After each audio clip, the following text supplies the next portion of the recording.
The ancient outpost on Proclarish Teonas had been dormant for millions of years, its systems barely whispering through dormant crystals and silent corridors carved into ice. SG-1 had come seeking answers about Anubis, following fragmentary references in the downloaded ancient database that suggested weapons research, something, anything, to counter the half-ascended Goa'uld whose knowledge of ancient technology made him unstoppable.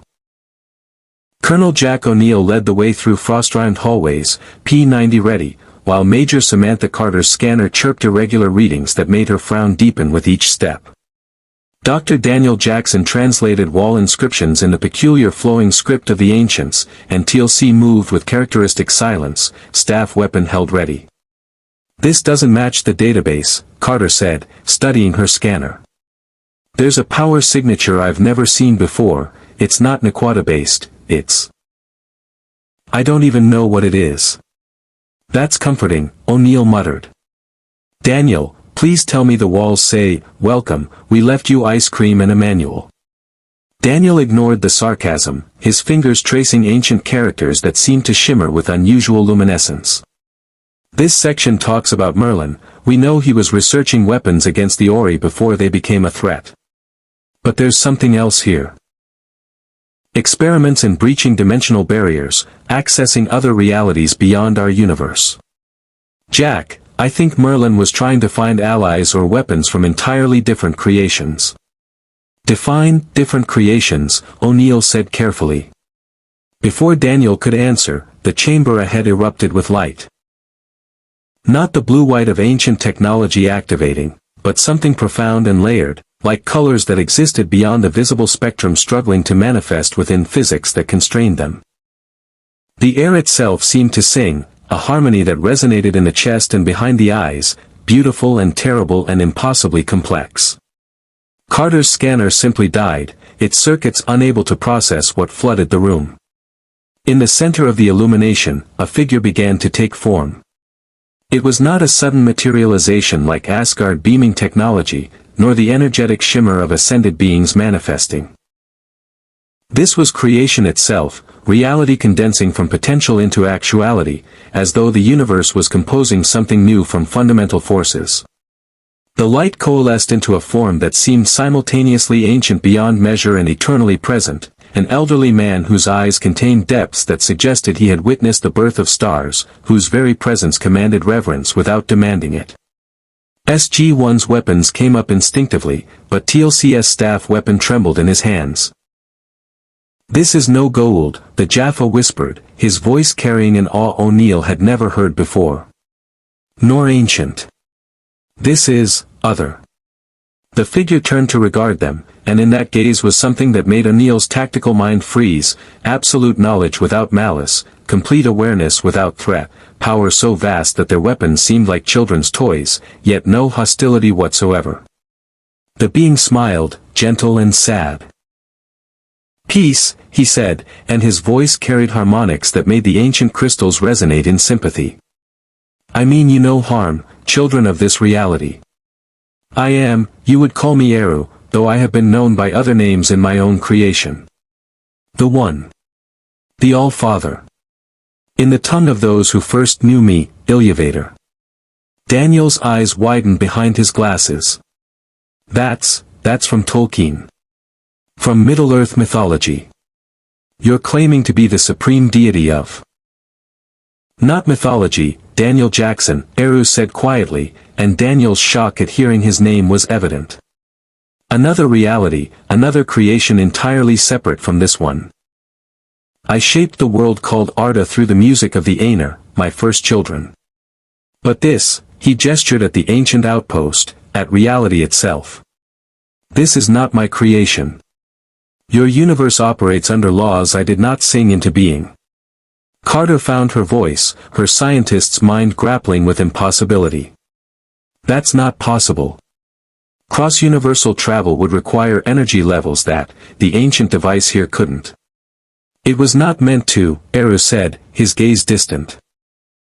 "One called Merlin sought to pierce the barriers between realities, seeking weapons or allies against a threat he foresaw, beings calling themselves Ori, false gods demanding worship.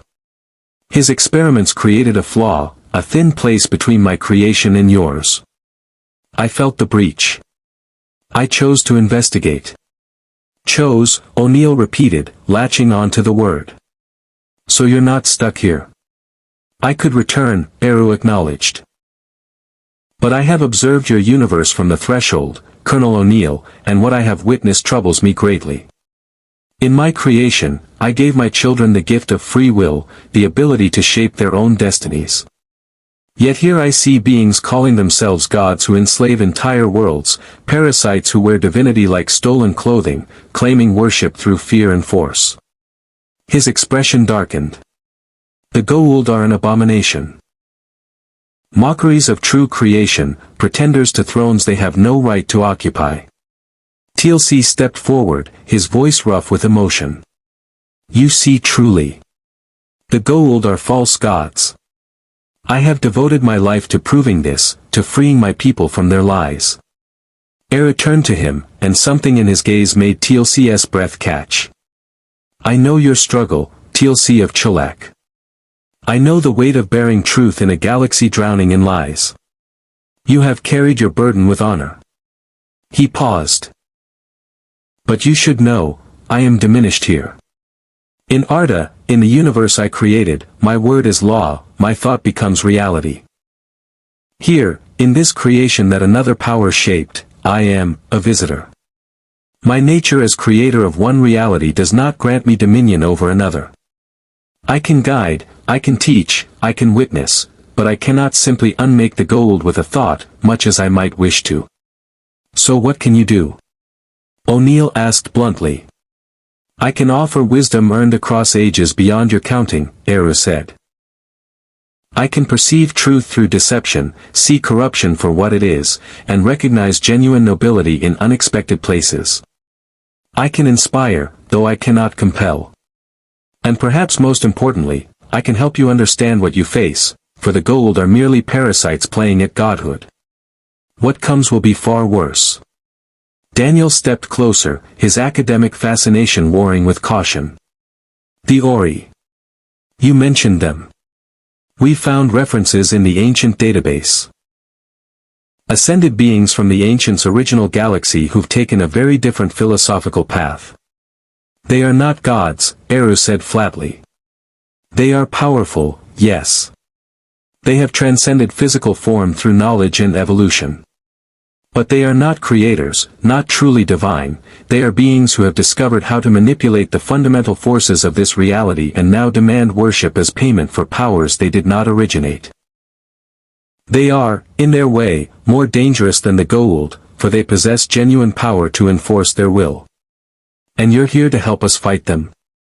Carter asked, hope and skepticism mixing in her voice. Eru's smile was gentle but firm. I am here to witness, to understand, and to offer counsel if you choose to accept it. But understand, I will not fight your battles for you. That is not my way, even in my own creation. I gave the peoples of Arda free will precisely so they could forge their own destinies, triumph through their own courage. I intervene only at the most critical moments, when all hope seems lost and the fate of creation itself hangs in balance. His gaze swept across all four members of SG-1. But I will walk alongside you for a time. Your struggle against false gods mirrors the oldest battles of my own creation, Morgoth, my fallen servant who sought to corrupt and dominate, versus the free peoples who resisted tyranny. Perhaps we can learn from each other. O'Neill exchanged glances with his team. Carter's expression showed scientific curiosity warring with caution. Daniel looked like every Christmas morning of his childhood had arrived simultaneously, a genuine deity, a living link to mythology, standing before them offering theological discussion. TLC's face showed something O'Neill had rarely seen, hope tempered with reverence. Hammond's going to love this, O'Neill muttered. Alright, Eru, can I call you Eru? That's easier than All-Father or whatever. Here's the deal. We take you back to Earth, you submit to standard medical screening. No offense, but we've had enough entities hitching rides or planting nasty surprises, and then we figure out if you're what you claim to be or the galaxy's most elaborate con artist. I would expect nothing less from those who have learned caution through bitter experience, Eru said. I will submit to your examinations, though I suspect your Dr. Fraser will find me anomalous. That's one word for it, Carter murmured. As they prepared to gate back to Earth, Daniel couldn't help himself. Can I ask, Middle-earth, hobbits, elves, all of that, it's all real? In another universe? As real as you are here, Eru confirmed. Arda exists, shaped by the music, home to children I love as you will never fully comprehend. And they, like you, fight their own battles against darkness, forge their own heroism, make their own choices. He paused at the threshold of the gate room. That is the essence of my gift to all peoples, the freedom to choose, even when choosing is difficult. Even when it leads to suffering. For without that freedom, without that struggle, there can be no genuine triumph, no true growth, no authentic love. The Stargate activated, chevrons locking with their characteristic mechanical precision, the event horizon establishing with a rush of unstable energy. As the team prepared to step through, O'Neill looked back at the being claiming to be the creator of another reality. One more question, O'Neill said. If you're so powerful in your own universe, why come here where you're limited? What's in it for you? Eru's expression became deeply sad. Because I have witnessed my own children suffer under the corruption of those who sought godhood without earning it.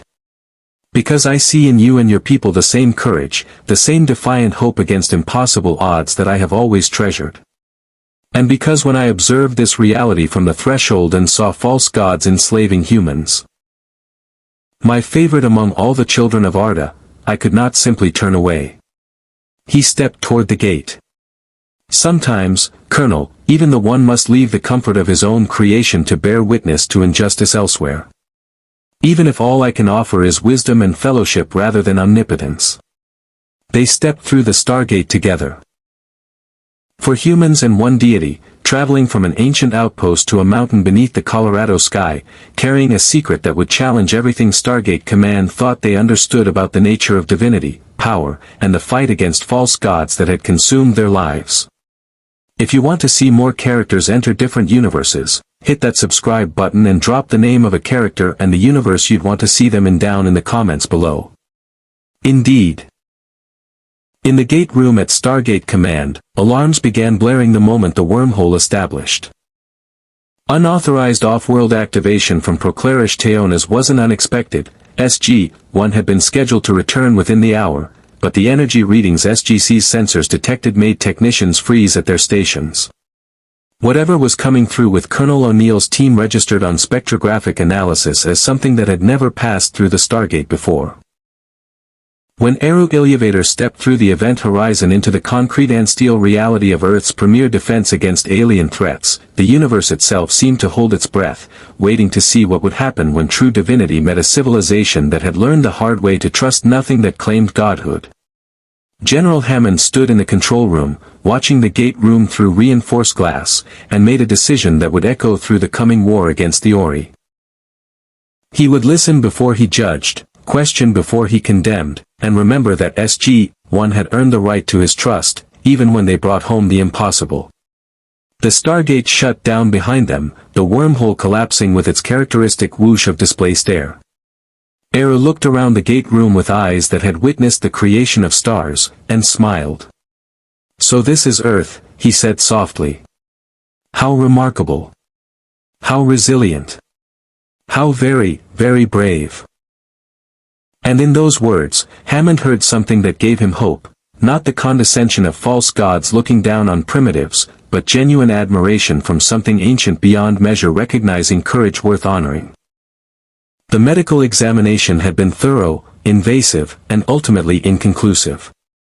Dr. Janet Fraser stood in the infirmary, studying results that made absolutely no sense according to any baseline she had established over years of examining aliens, symbiotes, and everything in between.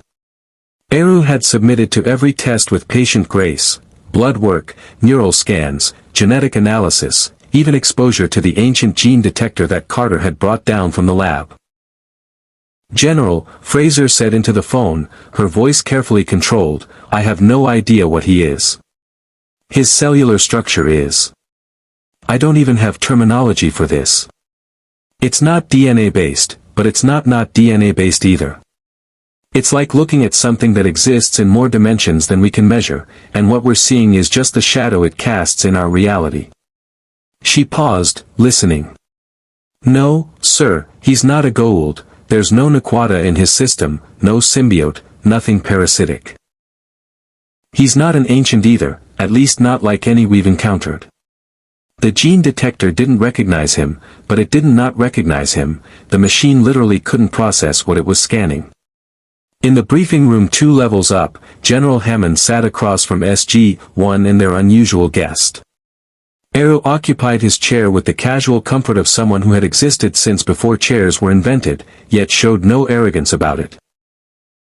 He had accepted a cup of coffee and pronounced it, a worthy creation, born of patience and careful cultivation, which had made the mess sergeant unexpectedly proud. Let me make sure I understand this correctly, Hammond said, his Oklahoma drawl more pronounced when he was working through something that challenged his understanding of reality.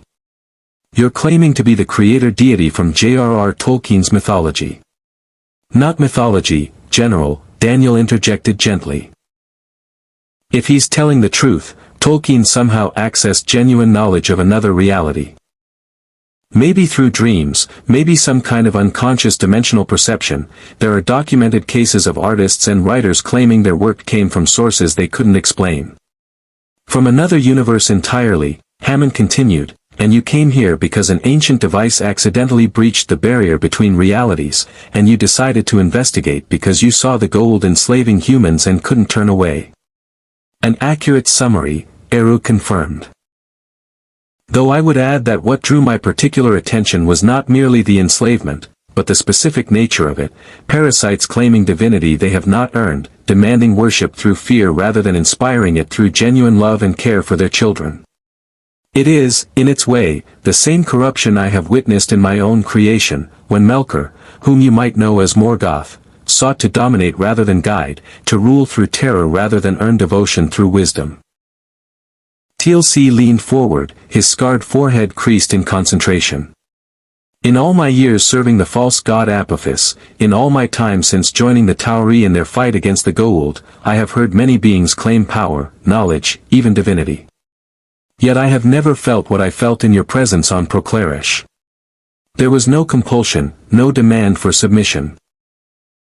Yet every instinct in my body recognized something beyond any Goa'uld, beyond even the Asgard or ancients we have encountered.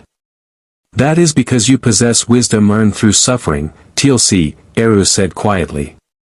You have learned to distinguish between genuine authority, earned through virtue and care for those under your protection, and false authority based on nothing more than force and deception. The Goa'uld demand your worship. The ancients, in their better moments, inspire your curiosity. But true divinity, true creation, it needs neither worship nor acknowledgement to exist. It simply is, like gravity or love or music. Carter had been quiet, her mind clearly working through implications that stretched her astrophysics background to its limits. If you're from another universe, another reality with entirely different physical laws, how are you even here? The energy required to breach universal barriers would be incalculable by your current mathematics, Eru finished gently. Major Carter, you are attempting to understand transuniversal manifestation through the lens of physics developed to explain a single universe. It is like trying to understand poetry by analyzing the chemical composition of ink. He paused. But to answer your fundamental question, I am here because I chose to be, and because Merlin's experiments created a resonance between realities that allowed passage. However, my power here is severely limited precisely because I am not the creator of this universe.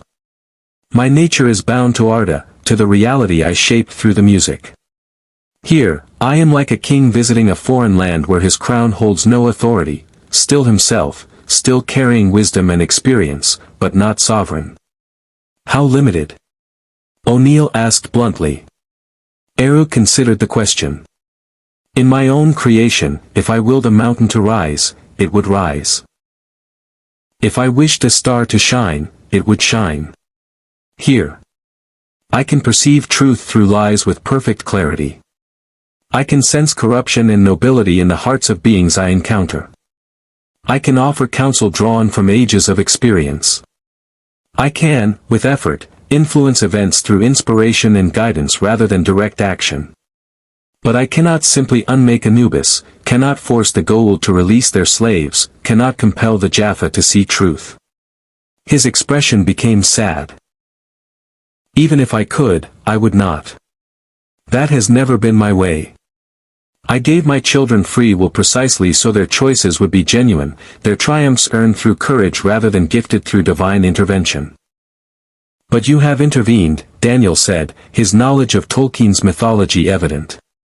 The Silmarillion describes you destroying Numenor when they tried to invade Valinor, changing the shape of the world itself.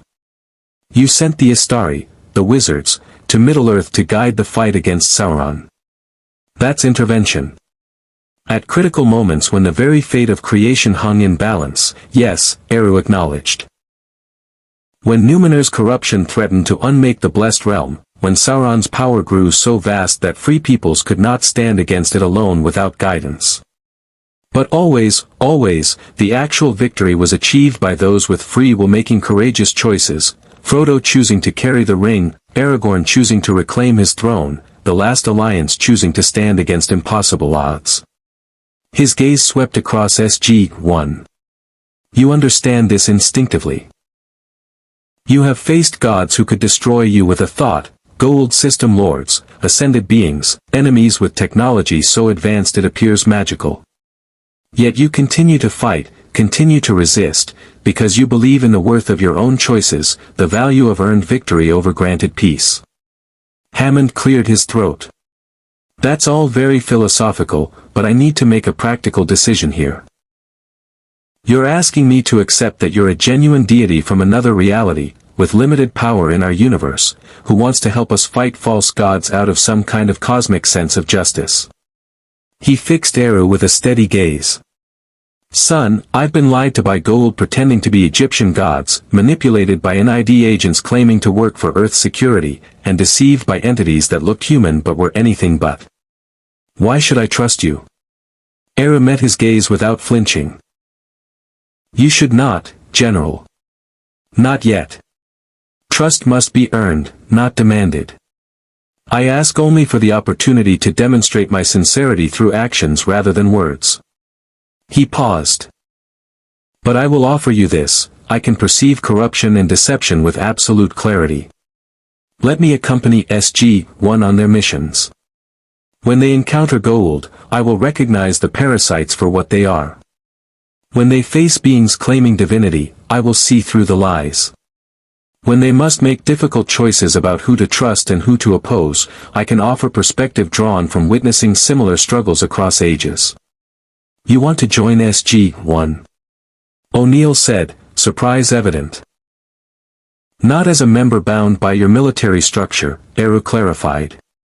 I am not a soldier, Colonel, and I will not kill except in the most extreme defense of the innocent. But as an advisor, a counselor, perhaps even a teacher, yes. Your team has shown wisdom in seeking knowledge before resorting to force, in attempting diplomacy before warfare. Daniel Jackson's approach to first contact, seeking to understand rather than conquer, resonates with principles I hold dear. Major Carter's scientific curiosity, her desire to understand the universe rather than simply exploit its resources, reflects the same wonder I felt when creating stars. TLC's fight for freedom, his willingness to sacrifice everything to free his people from enslavement, this is nobility that transcends culture or reality. And you, Colonel O'Neill, for all your casual demeanor and reluctance to take things seriously, possess a moral compass that has guided you true through impossible choices. O'Neill shifted uncomfortably under the praise. Yeah, well, somebody has to make the bad jokes and terrible decisions. You deflect with humor because earnest emotion makes you uncomfortable, Eru observed with a slight smile.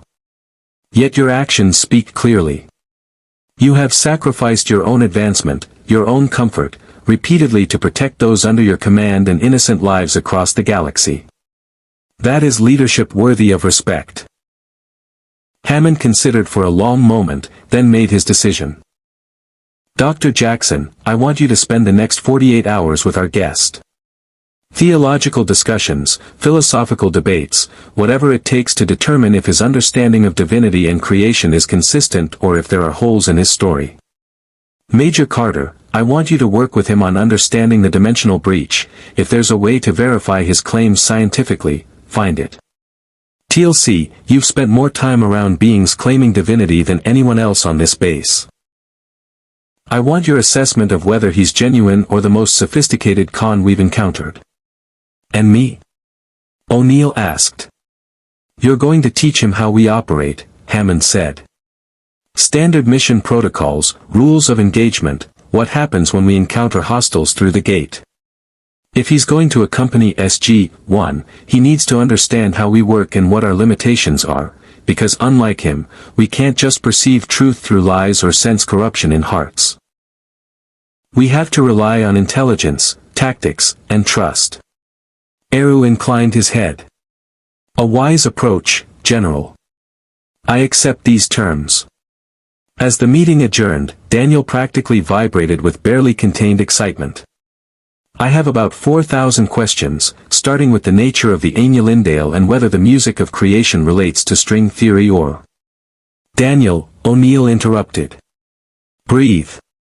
You'll have plenty of time to geek out over cosmic creation myths later. He turned to Eru. First lesson in how we operate, when the general gives you an order, you follow it unless you've got a damn good reason not to. Second lesson, when we go through the gate, we stick together. Third lesson, if someone starts shooting, you get down and let us handle it. We've survived this long by being very good at not dying, and I'd prefer to keep that streak going. I understand, Eru said. Though I should warn you. If innocents are threatened, if I witness cruelty or enslavement, I will not remain passive. I cannot unmake the Goa'uld, but I can inspire their victims to resist. I cannot force the Jaffa to rebel, but I can help them see the truth they've been denied. That is the extent of my power here, but it is not insignificant.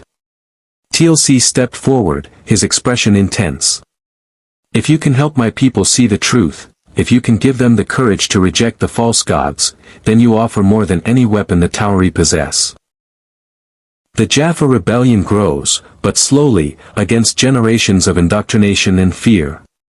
If you can accelerate that awakening. I can try, Eru said quietly. But understand, I cannot force belief, cannot compel faith.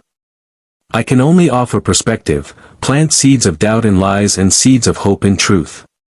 The Jaffa must choose freedom for themselves, must find their own courage. All I can do is help them see that such courage is possible. Hammond watched the exchange and felt something shift in his understanding of their war against the Goa'uld. They had been fighting with weapons and technology, matching staff blasts against P-90s, Hatak motherships against F-302s and the Prometheus. But this was different.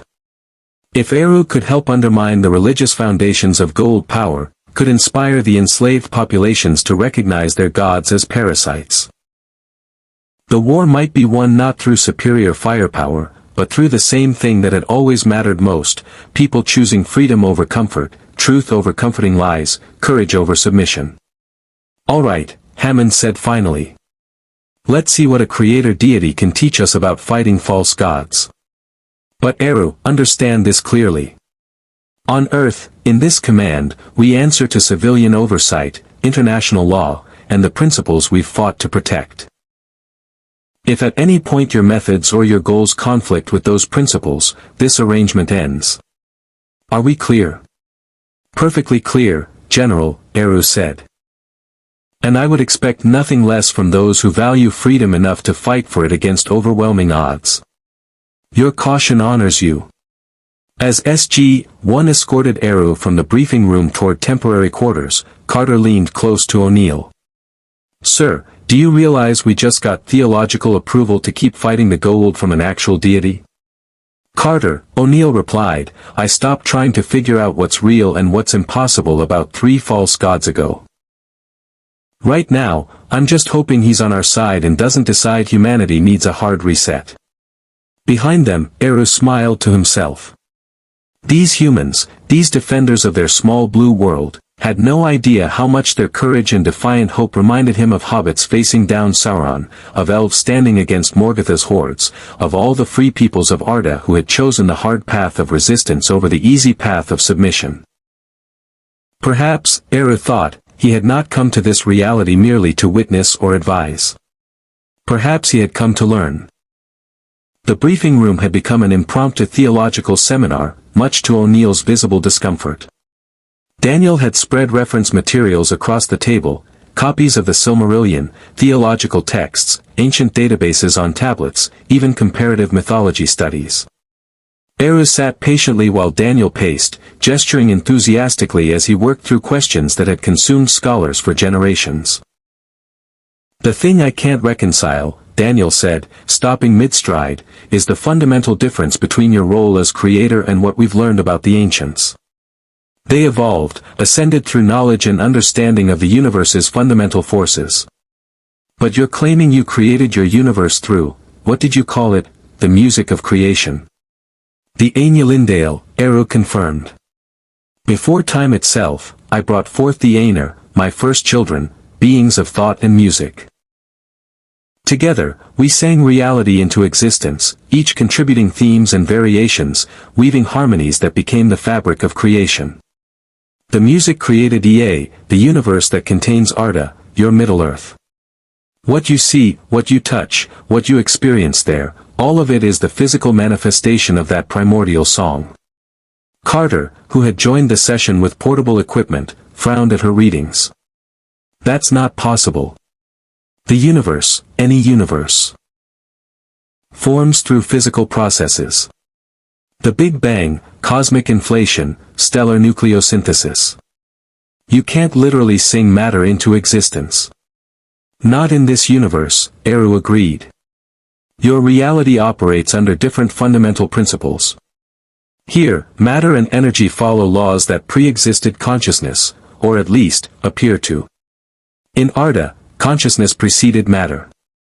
Intent shaped reality. The music came first, and existence followed. He paused. But consider, Major Carter. You speak of the Big Bang as if it were the origin of everything. Yet what came before? What caused that initial expansion? Your physics breaks down at that singular point, does it not? Carter opened her mouth, then closed it. He was right, the moment before the Big Bang was a singularity where known physics stopped functioning, where mathematics produced infinities and contradictions. You're saying you were that initial cause, Daniel said slowly. The unmoved mover, the first cause that Aquinas theorized about. In my reality, yes, Eru said. But here, in your universe, I was not the first cause. Something. Or someone else initiated this creation, established these physical laws, set this reality in motion. I am a visitor in their domain, not the sovereign. The ancients? TLC suggested. They built the Stargates, seeded human life across galaxies, achieved ascension to a higher plane of existence. Eru shook his head gently. The ancients are remarkable, but they are not creators. They discovered how to manipulate this universe's existing laws, evolved to perceive and interact with higher dimensions, but they did not establish those laws, did not create the framework they learned to manipulate. They are more like master craftsmen working with materials they did not forge, building wonders from elements they did not create. So who did create this universe? O'Neill asked from where he leaned against the wall, having given up trying to escape the discussion. I do not know, Eru admitted, and the honesty in his voice was striking. There are limits even to what I can perceive outside my own creation. But I can tell you this, the fundamental architecture of your reality is different from mine. Your universe runs on mathematics, on physical constants, on quantum mechanics and relativistic physics. Mine runs on harmony, on themes and counterpoints, on the relationship between discord and resolution. Both are equally real, but they are not the same reality. Daniel sat down heavily. This is incredible. You're describing actual proof of the multiverse theory, not just multiple universes within our reality, but entirely separate realities with different fundamental laws. The implications for cosmology, theology, philosophy are indeed profound, Eru finished. But Daniel, consider what this means for your current struggle. If there exist multiple realities with different fundamental natures, then claims of absolute divinity become much more complex. The Goa'uld claim to be gods. But gods of what? Gods in what context? They have power, yes, but only within the framework of this universe's laws. They did not create those laws, do not sustain them, cannot exist outside them. And the Ori? Carter asked quietly. Eru's expression darkened. From what I have observed in your ancient databases and what I can sense even from this distance, the Ori are ascended beings who have discovered how to draw power from worship. Literally converting the faith and devotion of followers into energy they can manipulate. It is parasitic in a different way than the Goa'uld. The Goa'uld take hosts and enslave bodies. The Ori enslave minds and souls, demanding worship not out of love but as fuel for their power. You sense them from here? TLC asked sharply. Across galaxies? Faintly, Eru said. Like a distant discord in a symphony, a wrongness in the fundamental harmony. They have not yet turned their full attention to your galaxy, but they will. And when they come, they will claim to be gods with more justification than the Goa'uld ever could, for they possess genuine power drawn from genuine transcendence of physical limitations. They will be much harder to resist. Then how do we fight them? O'Neill demanded.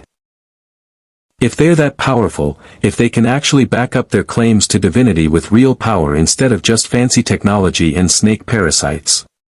You fight them the same way my children fought Morgoth and Sauron, Eru said firmly. With courage, with unity, with the understanding that power derived from enslaving others is ultimately weaker than power derived from free will and genuine cooperation. The Ori draw strength from forced worship, but forced worship is hollow, brittle. It creates followers who obey out of fear, not devotion. Such foundations crack under pressure. That's great philosophy, O'Neill said, but philosophy doesn't stop staff blasts or Ori superweapons. No, Eru agreed. But it prevents you from becoming what you fight. If you resort to forcing your will on others, to demanding submission and obedience, you become no different from the Goa'uld or Ori. Your strength, humanity's strength, lies precisely in your refusal to take that path despite its efficiency. Carter stood abruptly, frustrated. With all due respect, we need practical solutions. You say you can perceive truth, sense corruption, inspire resistance. But can you actually help us develop weapons against the Ori? Can you teach us how to counter their powers? Eru met her gaze steadily. I can help you understand the nature of their power, which is the first step to countering it. But I will not help you build weapons of mass destruction, will not contribute to arms races that lead only to greater devastation. I have witnessed such races in my own creation. The forging of increasingly terrible weapons, each meant to counter the last, until the very land itself was broken and scarred by warfare. So you're useless, O'Neill said flatly. Jack. Daniel protested. But Eru raised a hand. No, Colonel O'Neill speaks a legitimate frustration. You need allies who can contribute to your immediate survival, not philosophers offering perspective while your people die. He stood, his presence somehow filling the room despite his elderly appearance. Let me demonstrate what I can offer. You have prisoners here, do you not? Jaffa captured during missions, perhaps a Goa'uld in containment. Hammond, who had been observing silently from the doorway, nodded slowly. We have 3 Jaffa in holding cells, scouts from Apophis's forces captured during a mission to P3X 797. Why? Let me speak with them, Eru said. Let me show you what I mean by inspiring resistance, by helping people see truth through indoctrination. 20 minutes later, they stood in the observation room overlooking a holding cell. Inside, 3 Jaffa sat in disciplined silence, their gold forehead tattoos marking them as servants of Apophis. They had refused all interrogation, remained silent through all questioning, utterly devoted to their false god. When Eru entered the cell, flanked by security, the Jaffa immediately fell into defensive postures, then froze. Their eyes widened, and one of them actually stumbled backward. "Peace," Eru said in perfect Goa'uld, his voice carrying harmonics that made the observers shiver even through reinforced glass. "I am not your enemy, warriors. I am not Tauri, not Goa'uld, not Takare. I am something you have no words for in your language, but I am someone who sees you clearly." The senior Jaffa, a grizzled warrior with scars crossing his forehead tattoo, found his voice. You are not mortal. What are you?" "I am one who has witnessed true divinity and false divinity across ages beyond your counting," Eru said gently. "And I tell you with absolute certainty, Apophis is no god. He is a parasite wearing godhood like stolen armor, claiming worship he has not earned, demanding devotion through fear rather than inspiring it through love." "Lies," the youngest Jaffa spat. "Apophis is all-powerful. He created us, sustains us, grants us strength through his divine." "Through the symbiote in your pouch," Eru interrupted, his voice sad. "Not divine gift, but biological necessity created when your ancestors were genetically altered to serve as incubators for Goa'uld larvae. You are not blessed, warrior. You are enslaved from birth, your very biology weaponized to ensure your dependence." In the observation room, TLC gripped the railing, his knuckles white. "This is what I have tried to tell my people for years," he whispered. "But from a Tauri, they hear only the words of their enemy. From him." In the cell, the senior Jaffa was trembling. "If this is true, if Apophis is not divine, then everything we have done, everyone we have killed in his name, was done by warriors following the only truth you were permitted to know," Eru said gently. "There is no shame in having been deceived by those who possessed all power over your life from birth. The shame lies with the deceivers, not the deceived. But now you stand at a threshold, warriors. You have heard truth spoken with the voice of one who cannot lie, who perceives reality without the filters of fear or propaganda. What will you choose? Choose." The third Jaffa, who had remained silent until now, said bitterly. "We are prisoners. We have no choices." "You have the most important choice," Eru said. "The choice of what to believe, what to serve with your heart even if your body is constrained. You can return to believing Apophis is divine, can convince yourselves that I am merely another deceiver. Or you can acknowledge what your own hearts are telling you. That you have suspected this truth all along, that some part of you has always questioned why gods demand such cruelty, such absolute submission, such terror from their supposed children." The young Jaffa's face crumpled. "If we accept this, if we abandon our god, we are traitors. Cholvier. Our families, our brothers, will follow or will not," Eru said. "But you cannot control their choices, only your own. And I tell you this, young warrior. There is more honor in standing for truth alone than in kneeling for lies surrounded by crowds." The senior Jaffa met Eru's gaze, and something shifted in his expression. "I am Koreke, first prime of Apophis's Scout Legion.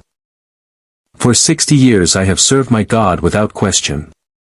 For 60 years I have witnessed cruelties I told myself were divine justice, suppressions of rebellion I told myself were necessary order." He paused, his voice breaking. "And for 60 years, in the darkest moments of the night, I have wondered why gods needed such fear to maintain their authority. Because they are not gods," Eru said simply. "And you, Koreke, are free to choose a different path. As are your brothers." In the observation room, Hammond turned to TLC. "In 60 seconds, he's accomplished what our interrogation teams couldn't manage in 3 days. He's broken their faith completely. Not broken, TLC said, his voice thick with emotion. Freed. There is a difference, General Hammond. To break faith leaves emptiness. To free from false faith leaves room for truth. O'Neill watched Eru speaking with the three Jaffa, watched 60 years of indoctrination crumbling under gentle words that somehow carried more weight than any threat or promise could. Okay, he said quietly. Maybe not useless after all.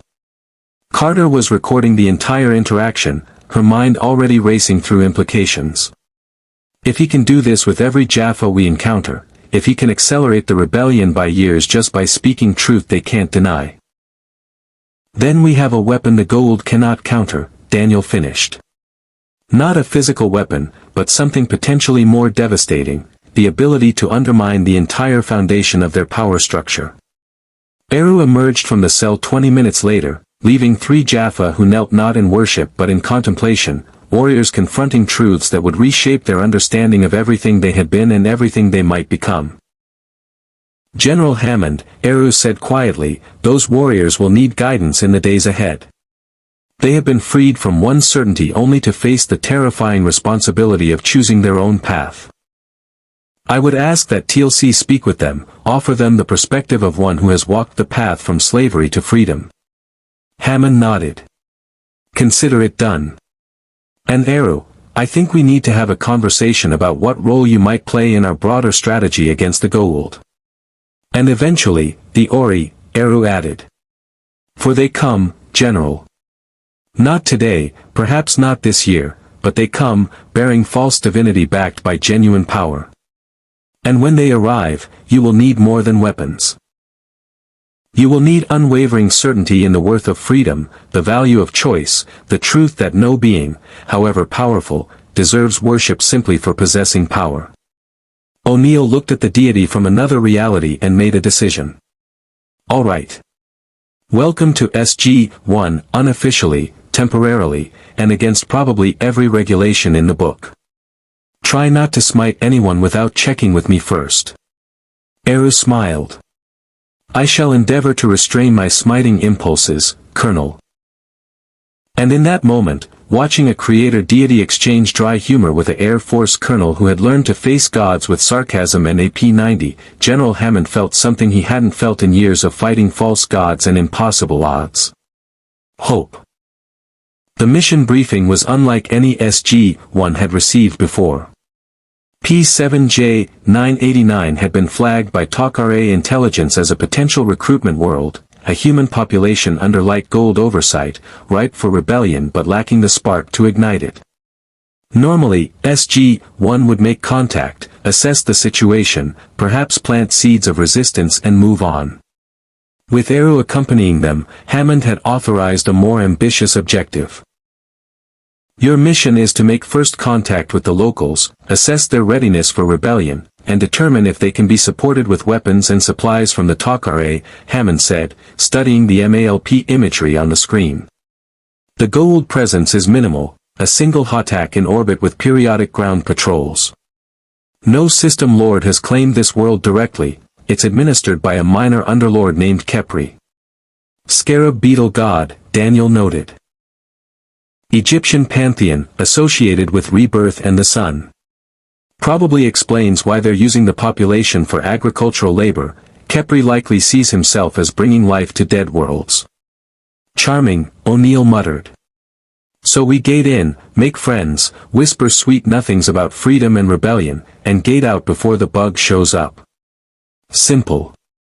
Eru, sitting quietly at the table, spoke for the first time. You have done this many times before. Inspired rebellions, provided weapons, then departed to let others fight and die for freedom you sparked but do not stay to nurture. The room fell silent. O'Neill's expression hardened. We can't stay everywhere, save everyone. We do what we can with limited resources and move on to the next crisis. I meant no criticism, Eru said gently. You work within the constraints of your reality, limited personnel, limited time, limited ability to protect every world you touch. But I wonder. What if we took a different approach this time? Not inspiring rebellion and departing, but remaining long enough to help them see their own strength, to guide them through the first terrifying steps of resistance so they stand on firm foundation rather than hope. We don't have the manpower to garrison rebellious worlds, Carter pointed out. Earth's resources are already stretched thin defending our own planet, supporting Atlantis, running the SGC. I am not suggesting occupation, Eru interrupted. I am suggesting presence. Days instead of hours. Genuine relationship instead of transactional inspiration. If I am to demonstrate what I can offer in this war against false gods, let me do so properly, not rushed. Hammond considered, then nodded slowly. You have 72 hours. That's the window Tok'ra intelligence suggests before Kepri's next scheduled inspection tour. If you can prepare this population for rebellion in 3 days, do it. But at the first sign of Hatak sensors detecting unusual gate activity, you extract immediately. Clear. Clear, sir, O'Neill confirmed, though his expression showed skepticism about spending 3 days playing resistance organizer. 2 hours later, SG-1 and Eru stepped through the event horizon onto P7J-989. The world was beautiful in a harsh way, agricultural terraces carved into hillsides, irrigation channels running from mountain streams, fields of grain rippling under twin suns. And everywhere, people worked. Humans bent over crops, hauled water, repaired stonework, their movements efficient but joyless. No overseers visible, TLC observed, scanning the area. Unusual for a Goa'uld agricultural world. Don't need overseers when you've bred submission into the culture, O'Neill said grimly. Look at them, nobody even glanced at the gate activating. Either they're that used to Goa'uld traffic, or they've learned looking at the wrong thing gets you killed. Daniel was already approaching the nearest workers, hands raised in the universal gesture of peace. Hello. We're travelers, seeking shelter. Can you direct us to your village leaders? The workers, 3 women and an elderly man, finally looked up. Their expressions showed not fear but a kind of weary resignation, as if travelers through the gate were just another burden in lives already heavy with them. The elders are in the temple, one woman said, her voice flat. If the gods have sent you to inspect our work, tell them we have met our quotas. The harvest will be ready on schedule. We're not here from the gods, Daniel said carefully. We're from Earth, the Tauri. We're exploring the galaxy, meeting other humans, learning about different worlds. The elderly man's eyes narrowed slightly. There is only one world that matters, the world the gods command us to serve. Whatever world you come from, you serve them as we do. There is no other truth. Eru stepped forward, and immediately the workers' attention shifted. There was something about his presence that cut through their practiced indifference, demanded recognition despite themselves. I come from much farther than Earth, Eru said quietly. From beyond this reality entirely. And I tell you, the beings you call gods are nothing of the sort. They are parasites who have stolen divinity, claimed authority they never earned, and enslaved you with lies wrapped in fear. The woman who had spoken first actually laughed, a bitter sound. Yes, of course. The gods are false. We should rebel. We should fight. Do you know how many travelers have come through the gate speaking such words? Do you know how many inspired young fools to resist, to speak forbidden truths, to defy the Jaffa patrols? Her voice cracked. Do you know how many of those young fools we buried in the execution fields? O'Neill's expression softened slightly. These weren't people who didn't want freedom. They were people who had watched freedom cost lives they couldn't afford to lose. I understand, Eru said, his voice carrying sorrow that seemed to age him centuries. You have learned through bitter experience that resistance brings death. That compliance, however joyless, at least brings survival. That hope itself is dangerous because it leads to suffering. Yes, the elderly man said simply. So take your truth and your rebellion elsewhere, travelers. We choose life over principle. We choose our children's survival over our own dignity. Judge us if you must. The gods already do. I do not judge you, Eru said. I grieve for you. For the choice you should never have been forced to make, for the crushing of hope through generations of cruelty. He paused. But what if I told you that I can help you resist in ways that do not immediately bring Jaffa death squads? What if I taught you to see the truth slowly, to build strength gradually, to prepare for freedom rather than simply seize it unprepared? The woman studied him with suspicious hope. Who are you to make such promises? I am Eru Ilúvatar, he said simply. And in another reality, I created a world where free peoples faced impossible darkness and prevailed through courage, fellowship, and refusing to let evil define the terms of their existence. I cannot promise your rebellion will be bloodless, nothing worth achieving ever is. But I can promise to help you build a foundation strong enough to withstand the storm that freedom will bring. The workers exchanged glances, some communication passing between them that spoke of whispered conversations in darkened homes, of dreams carefully hidden, of hope never quite extinguished despite every effort to kill it. Come to the temple at sunset, the woman finally said. The elders will hear you. But know this, Eru Ilúvatar, if you bring nothing but pretty words and leave us to face Khepri's wrath alone, we will curse your name until the gods grind our bones to dust. I would expect nothing less, Eru replied. The temple was not the grand structure they had expected but a simple stone building at the village center, its walls carved with gold hieroglyphs that proclaimed Khepri's divinity and generosity in allowing his subjects to live.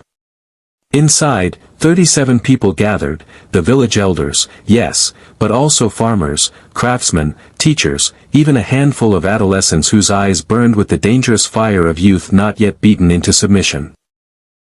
TLC stood guard at the entrance while O'Neill, Carter, and Daniel positioned themselves around the room's perimeter. This was Eru's show now, and they would watch how a creator deity inspired rebellion in those who had learned rebellion meant death. Thank you for gathering, Eru began, his voice somehow reaching every corner without being raised. I know the risk you take even listening to outsiders speak of resistance.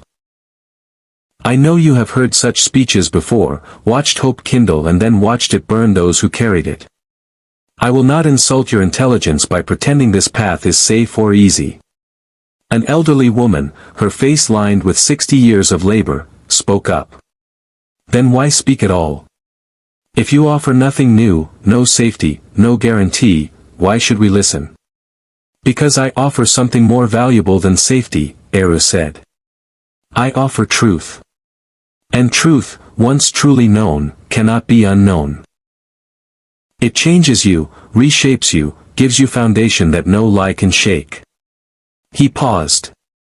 Your gods, Khepri, Apophis, all the system lords who claim divinity, they are parasites. Literally.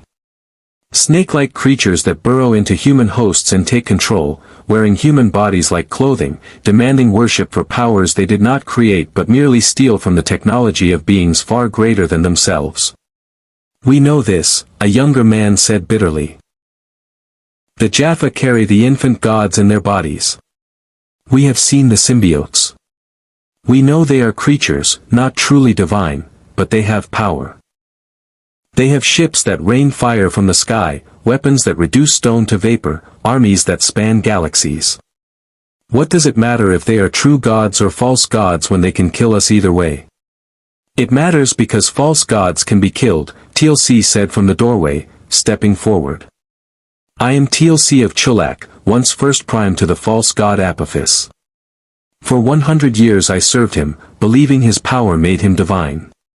Then I learned the truth. That he was merely a parasite with stolen technology.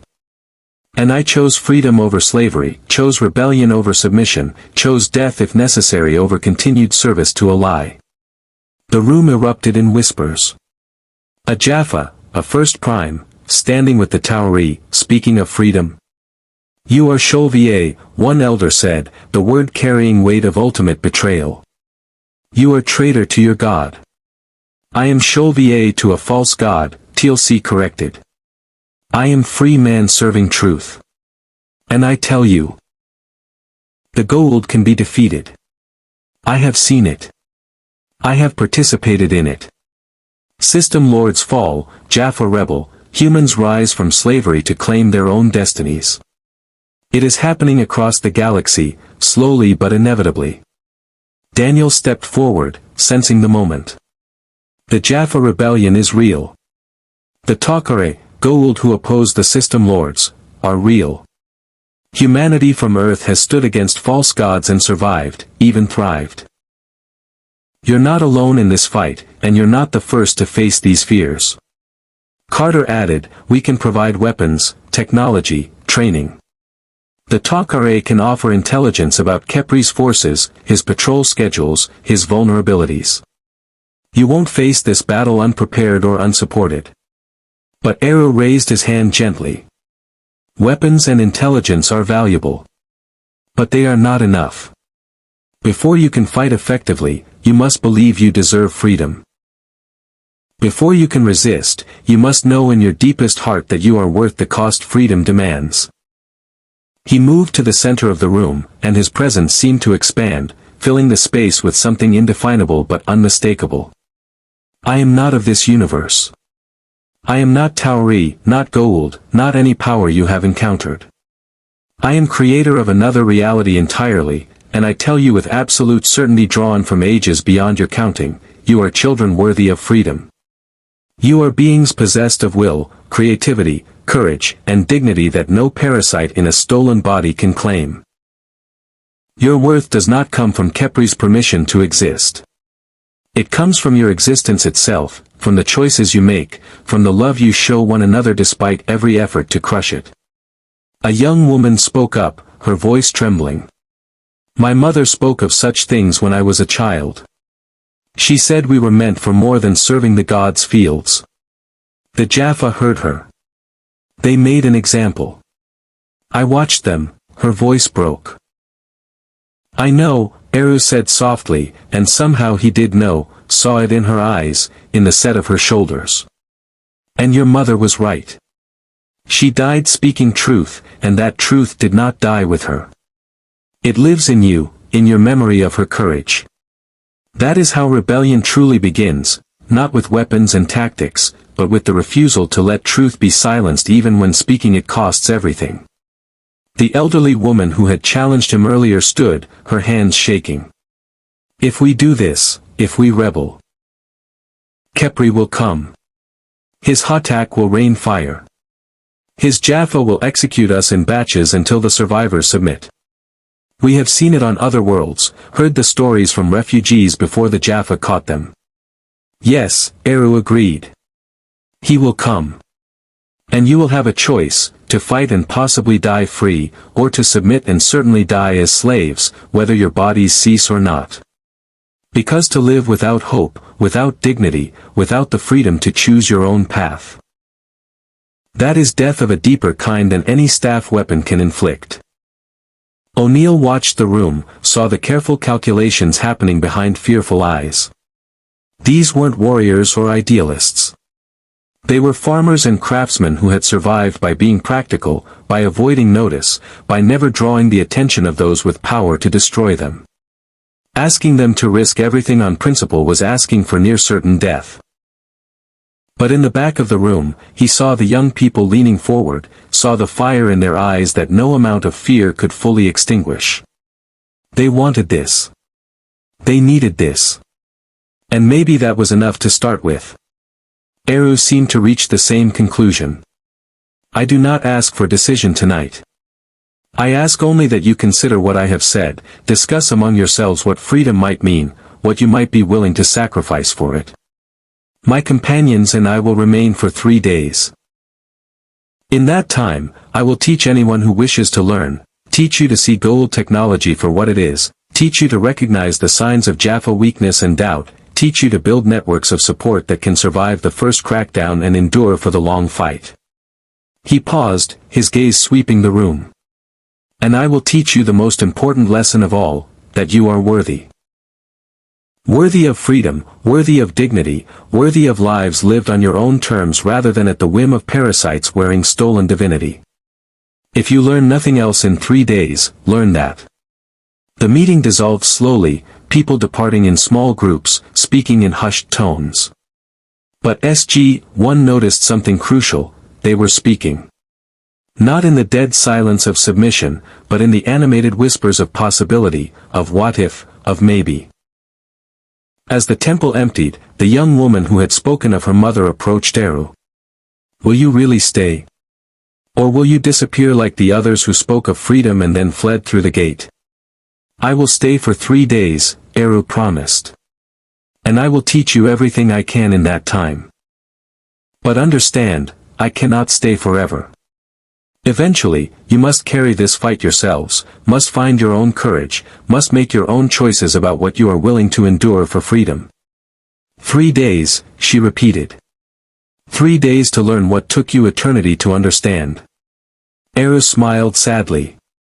3 days to plant seeds. How fast they grow depends on soil I cannot control, your courage, your unity, your willingness to water those seeds with sacrifice. But I promise you this. I will tend them carefully while I am here. After she left, O'Neill approached Eru. "You know there's a good chance this goes sideways, right? That 3 days from now we gate out and a week later Kepri glasses this village from orbit?" "Yes," Eru said quietly. "I know. But I also know that freedom never comes without cost, that courage must be exercised to strengthen, that some seeds must be planted even when harvest is uncertain." He met O'Neill's gaze.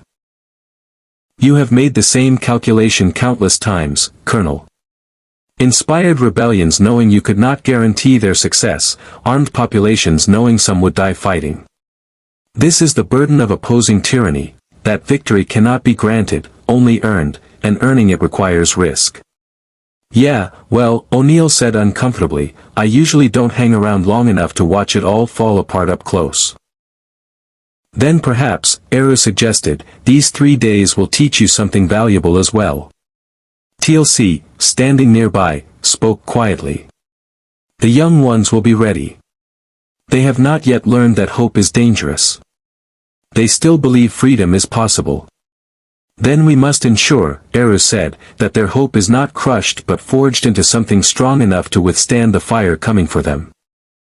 And over the next 3 days, in a village on a world whose name barely registered in Stargate Command's vast database of explored planets, a creator deity from another reality would teach a group of farmers and craftsmen what it meant to stand against false gods, to claim dignity that no one could grant or take away, and to choose the hard path of freedom over the easy path of submission.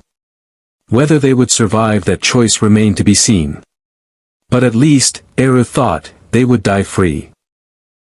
If it came to that. The next 3 days transformed the village in ways both subtle and profound. Eru did not work miracles in the obvious sense, no dramatic displays of power, no supernatural demonstrations to awe the populace.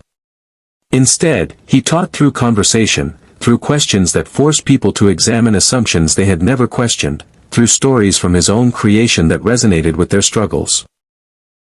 On the first morning, he gathered the young people in an olive grove outside the village, away from the temple where elders might overhear and grow fearful. 23 adolescents and young adults sat in the dappled shade, their expressions showing equal parts hope and skepticism. "Tell me," Eru began, "what makes the Goa'uld divine? What specific qualities elevate them above you?" A young man named Kaysen spoke first. "They live forever. They command technology beyond our understanding. They travel between stars. They can kill with a gesture. Longevity, technology, mobility, power," Eru summarized. "These are impressive capabilities. But do they constitute divinity?" He paused. "The Asgard, whom you may know as small gray beings, possess all these qualities and more. They live for millennia through cloning, command technology that makes Goa'uld devices seem primitive, travel galaxies at will, and could reduce this planet to atoms if they chose. Yet they do not claim godhood. Why?" The young woman from the meeting, her name was Shira, answered thoughtfully. "Because they know they are not gods. Because they are honest about being merely advanced." "Precisely," Eru said. The Asgard achieved their capabilities through evolution, experimentation, accumulated knowledge over millions of years. They know they are not creators, not sustainers of reality, not worthy of worship. They are simply old, clever, and ethical enough to use their advantages to protect rather than enslave. He leaned forward. The Goa'uld possess stolen technology from beings called the Ancients, the true builders of the Stargates. Every miracle Khepri performs, every display of power, is done with tools he did not create, using knowledge he did not earn. He is a thief wearing a crown, nothing more. But the Hatak in orbit can still kill us, Kaysen said bitterly. What does it matter if Khepri stole his power or earned it when the result is the same? It matters because stolen power can be taken back, TLC interjected. He had been training with Kaysen and several others in basic staff weapon usage, captured Jaffa weapons from previous missions that Carter had modified to work without a Goa'uld symbiote to activate them. When I carried a Goa'uld symbiote, I believed my strength came from divine blessing. Learning the truth. That my strength was biological manipulation, enhanced immune system, accelerated healing, freed me to seek alternatives. The drug tretinin can replace symbiote function. Technology can compensate for enhanced abilities. Once you understand the mechanism of power, you can counter it. Daniel, who had been teaching basic tactics and communication strategies in the afternoon sessions, added, the Goa'uld maintain control through mystique as much as force. They limit your access to knowledge, keep you ignorant of how their technology works, cultivate religious awe to prevent rational examination. Breaking that mystique is the first step to effective resistance. Eru nodded approvingly. In my creation, the Dark Lord Morgoth wielded power that dwarfed anything Khepri possesses. He could shatter mountains, corrupt living beings at their essence, command armies that blackened the horizon. Yet the free peoples resisted him for ages, eventually defeated him, because they refused to accept that power alone conferred the right to rule. They fought not because they could win. Often they could not, but because submission to evil was itself a greater defeat than death in battle. Shira spoke up, her voice carrying new strength. You speak of ages of resistance, of long struggles. But we have 3 days. How do we compress ages of preparation into days? You cannot, Eru said honestly. What we build here in 3 days is foundation, not finished structure. Seeds, not harvest. I am teaching you to see clearly, to think strategically, to recognize your own worth. But the actual work of resistance will take years, perhaps generations. Some of you may not live to see freedom achieved. The stark honesty silenced the group.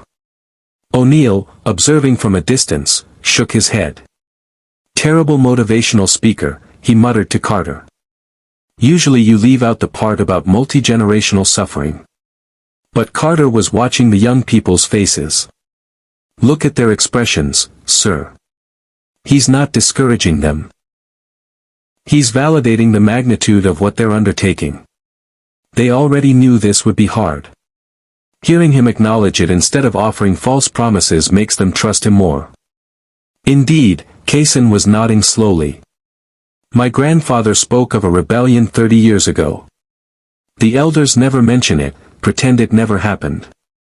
But I found evidence, burn marks on old temple stones, graves in the forest with no markers. They tried. They failed. They were punished. And everyone pretends it never happened because acknowledging it means acknowledging we chose submission afterward. Your grandfather's rebellion was not failure, Eru said gently. It was preparation. Every act of resistance, even when crushed, plants seeds that sprout later. The Goa'uld cannot execute memory, cannot kill the knowledge that resistance is possible. 30 years ago, brave people showed Khepri that this world would not submit easily. Their sacrifice bought you these decades of lighter oversight, of the relative freedom you have compared to true slave worlds. Honor them by building on what they began. Over the next hours, Eru taught them to read Goa'uld hieroglyphs, not to speak the language, but to recognize key symbols that might warn of dangerous technology or reveal structural weaknesses in Goa'uld installations. He taught them the biology of Jaffa, how the symbiote pouches created physical vulnerabilities, how Kaunorim meditation left warriors temporarily defenseless, how staff weapons required line of sight and could be dodged by those trained in evasive movement. But more importantly, he taught them to question. When they asked, "How do we defeat Khepri?" he answered with, "What would defeating Khepri accomplish? Would another system lord simply claim this world? Must you defeat all Goa'uld, or merely achieve enough resistance to make enslaving you unprofitable?" When they asked, "Should we attack the Jaffa patrols?" he countered with, "Are the Jaffa your true enemies, or fellow victims who could become allies? What would turning them accomplish versus eliminating them?" By evening of the first day, the young people were thinking strategically rather than emotionally, seeing their struggle as a complex problem requiring multifaceted solutions rather than simple binary choice between submission and suicidal attack. The second day, Eru met with the elders, and the conversation took a different tone. These were people who had lived through rebellions and their aftermath, who carried scars both physical and psychological from watching Khepri's retribution. They needed not inspiration but reassurance that this time might be different. "You speak of long struggles and eventual victory," the elderly woman, Elder Mara, said bluntly. "But you will leave in 2 days. The Takare you mention may send supplies occasionally. The Tauri will fight their own battles elsewhere. When Khepri comes, and he will come, we face him alone. As always." "Not alone," Tilsi said. "The Jaffa rebellion spreads. Even now, across the galaxy, warriors wake to truth and turn on their false gods. Each defection weakens the Goa'uld, makes their control more tenuous. Your resistance joins a galactic movement, not isolated futility." "Easy for you to say from the safety of Earth," an elder named Joram said harshly. "You rebelled with powerful allies, with advanced weapons, with Tauri ships to protect you. We have farming implements and righteous anger. Forgive me if I find the comparison lacking." O'Neill surprised everyone by speaking up. "You're right. It's not the same. TLC risked everything when he defected, but he did it knowing we had his back. Asking you to resist without that same backup is asking for more courage than we showed." He paused. "But here's the thing, every successful rebellion in history started with someone who didn't have backup, didn't have guarantee of success, and did it anyway because not doing it meant accepting permanent slavery." Daniel added more gently, "We're not promising you'll win in 3 days or 3 years. We're offering to help you build the foundation for eventual victory. The Takare can smuggle weapons slowly, provide intelligence about Khepri's movements. We can train resistance cells in tactics and communication. But yes, when Khepri comes, the fighting will be yours."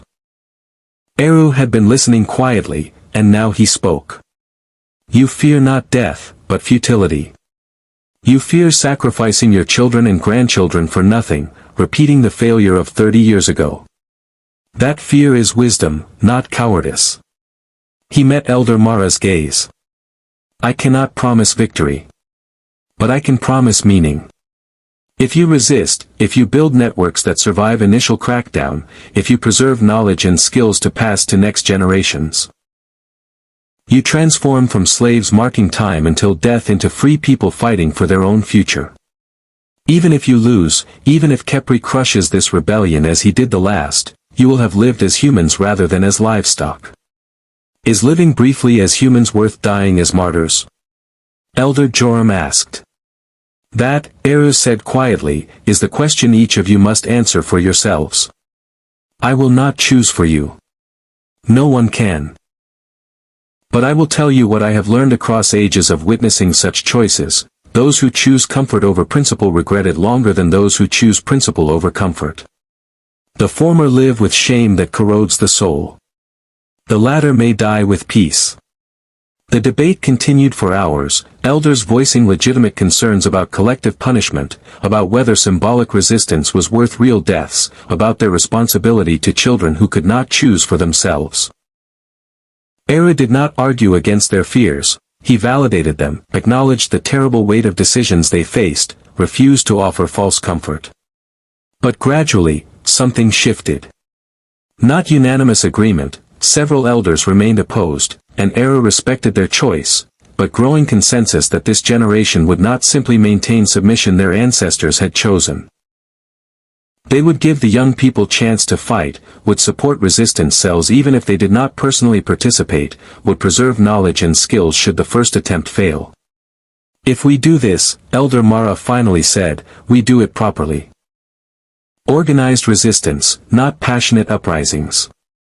Safe houses for those the Jaffa hunt. Evacuation routes to neighboring worlds should retreat become necessary. This rebellion survives its leaders, continues beyond initial setbacks, builds toward eventual victory even if we never see it. Carter, who had been quiet during the debate, leaned forward. I can help with that. Resistance cell structure, communication protocols, contingency planning, we've studied successful rebellions across galaxies. There are patterns, strategies that work. With your knowledge of local conditions and our tactical expertise, we can build something that survives contact with Jaffa reprisal.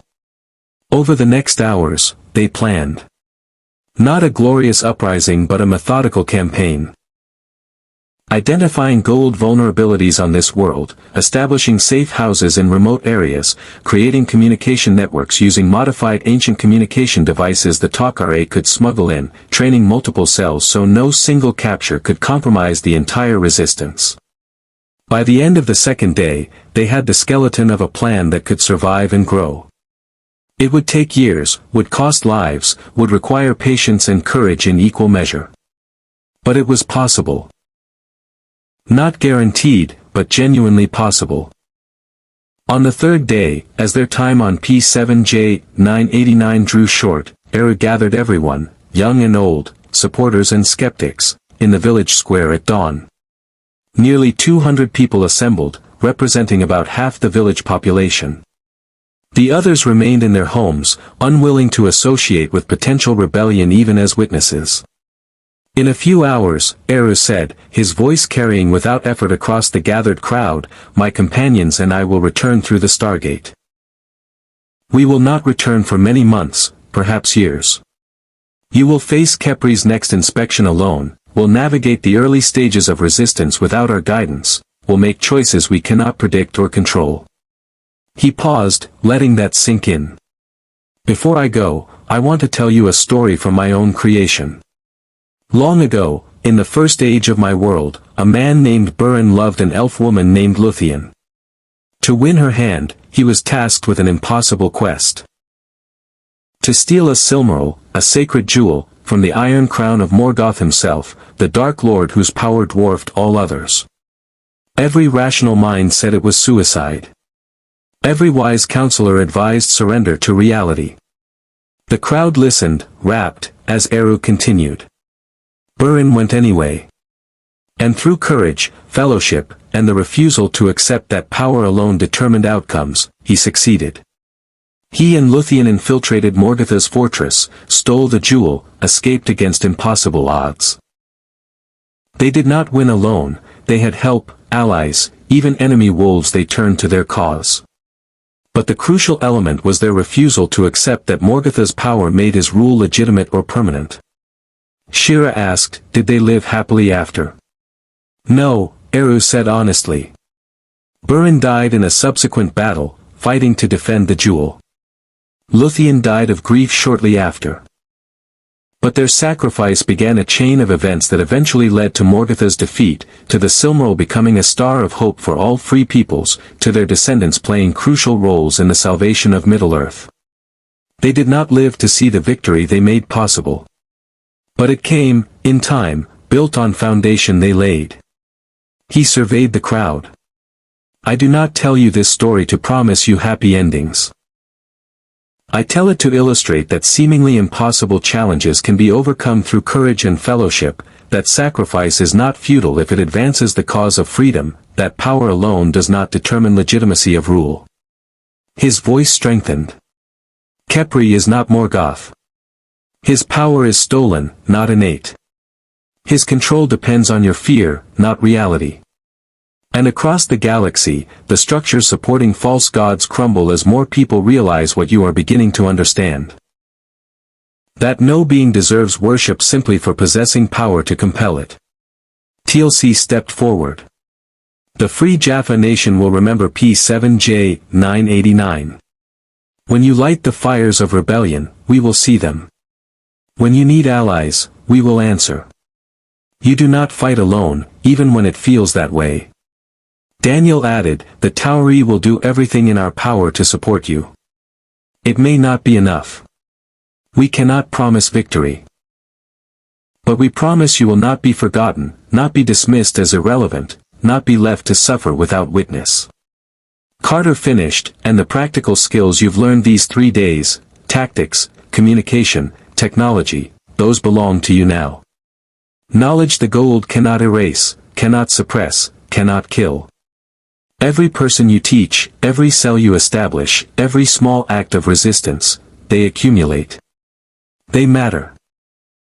O'Neill, characteristically uncomfortable with sentiment, simply said, give them hell. And if you need us, use the emergency beacon Carter left with Elder Mara. We'll come if we can.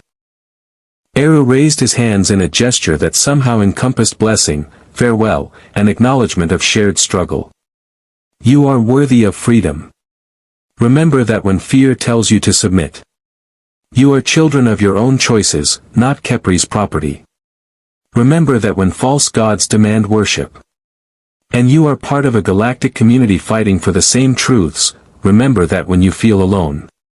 As SG-1 and Eru prepared to return to the Stargate, Kaysen approached. Will we see you again? Perhaps, Eru said. But do not wait for me to return before acting. You have everything you need, courage, community, knowledge, and purpose. The rest is up to you.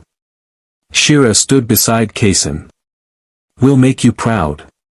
We'll honor what you've taught us.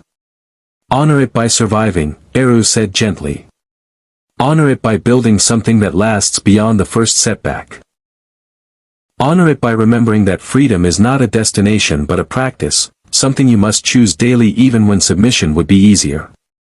They returned through the Stargate as the sun climbed higher, leaving behind a village transformed not through miracles but through the simple, profound act of helping people see their own worth. Whether P7J 989's rebellion would succeed was uncertain. Whether they would survive Kepri's eventual discovery of their defiance was unclear. Whether they would ultimately win freedom or die trying remained unknown. But as the wormhole collapsed behind them, leaving the village to face its future alone, Eru felt something he had not felt since witnessing Frodo's departure from the Grey Havens, the bittersweet mixture of hope and sorrow that came from watching others take up burdens they might not survive carrying, but deserved the chance to carry nonetheless. And in the months that followed, Tok'ra intelligence would report increasing unrest on P7J 989, Jaffa patrols meeting subtle resistance, quotas mysteriously falling short, and a population that had forgotten how to hope slowly, tentatively, remembering. The seeds were planted. Now they needed time to grow. 6 weeks after returning from P7J 989, Eru sat in the SGC archives with Daniel, studying ancient texts that had been recovered from various missions. The room was quiet except for the hum of ventilation and the occasional rustle of paper or tap of keyboard keys. Daniel had become something of a constant companion to the visiting deity, their philosophical discussions ranging from comparative theology to the mechanics of ascension. This passage, Daniel said, pointing to a section of translated ancient text from the Atlantis base, describes the process of ascension as releasing the bonds of corporeal existence to join the eternal stream of consciousness. It's almost mystical, except the ancients achieved it through evolution and understanding of quantum mechanics, not meditation or divine grace. Eru studied the text thoughtfully. In my creation, there exists something similar. The realm of Aman, the undying lands, where the Vala dwell. But that is not ascension in your terms. The Vala are Aner who descended from thought into physical form to shape Arda. They can set aside their bodies, but they were never truly mortal. He paused. What the ancients achieved is different. They evolved beyond physical necessity while retaining individual consciousness. They discovered how to exist as coherent patterns of energy and thought within the quantum substrate of reality. And you see a problem with that? Daniel asked, sensing something in Eru's tone. Not a problem, precisely. But a limitation they may not fully recognize. Eru leaned back. The ancients ascended through knowledge. They understood the universe's fundamental mechanics and learned to manipulate their own existence within those mechanics. It is a remarkable achievement. But they remain bound by this universe's laws. They exist within the framework they discovered, not above it. They are masters of the house, but they did not build the house. And you did build the house, Daniel said slowly. Your house, at least. Arda, Ea. Your entire creation operates under laws you established. Yes. Which is why I can perceive something the ascended may not fully grasp. They have achieved transcendence of physical form, but not transcendence of reality itself. They are still subject to the ultimate constraints of this universe's nature. Eru's expression grew troubled. The Ori understand this instinctively, which is why they seek worship. They discovered that consciousness, belief, faith, devotion, generates a form of energy that can be harvested, that exists in a layer of reality the ancients' non-interference philosophy prevents them from accessing. Daniel sat upright. Wait. You're saying worship actually creates power? That the Ori aren't just demanding it out of ego? In this universe, yes, Eru confirmed. It is not true divinity. I do not require worship to sustain my existence or power. But in your reality structure, there exists a quantum entanglement between consciousness and the fundamental forces.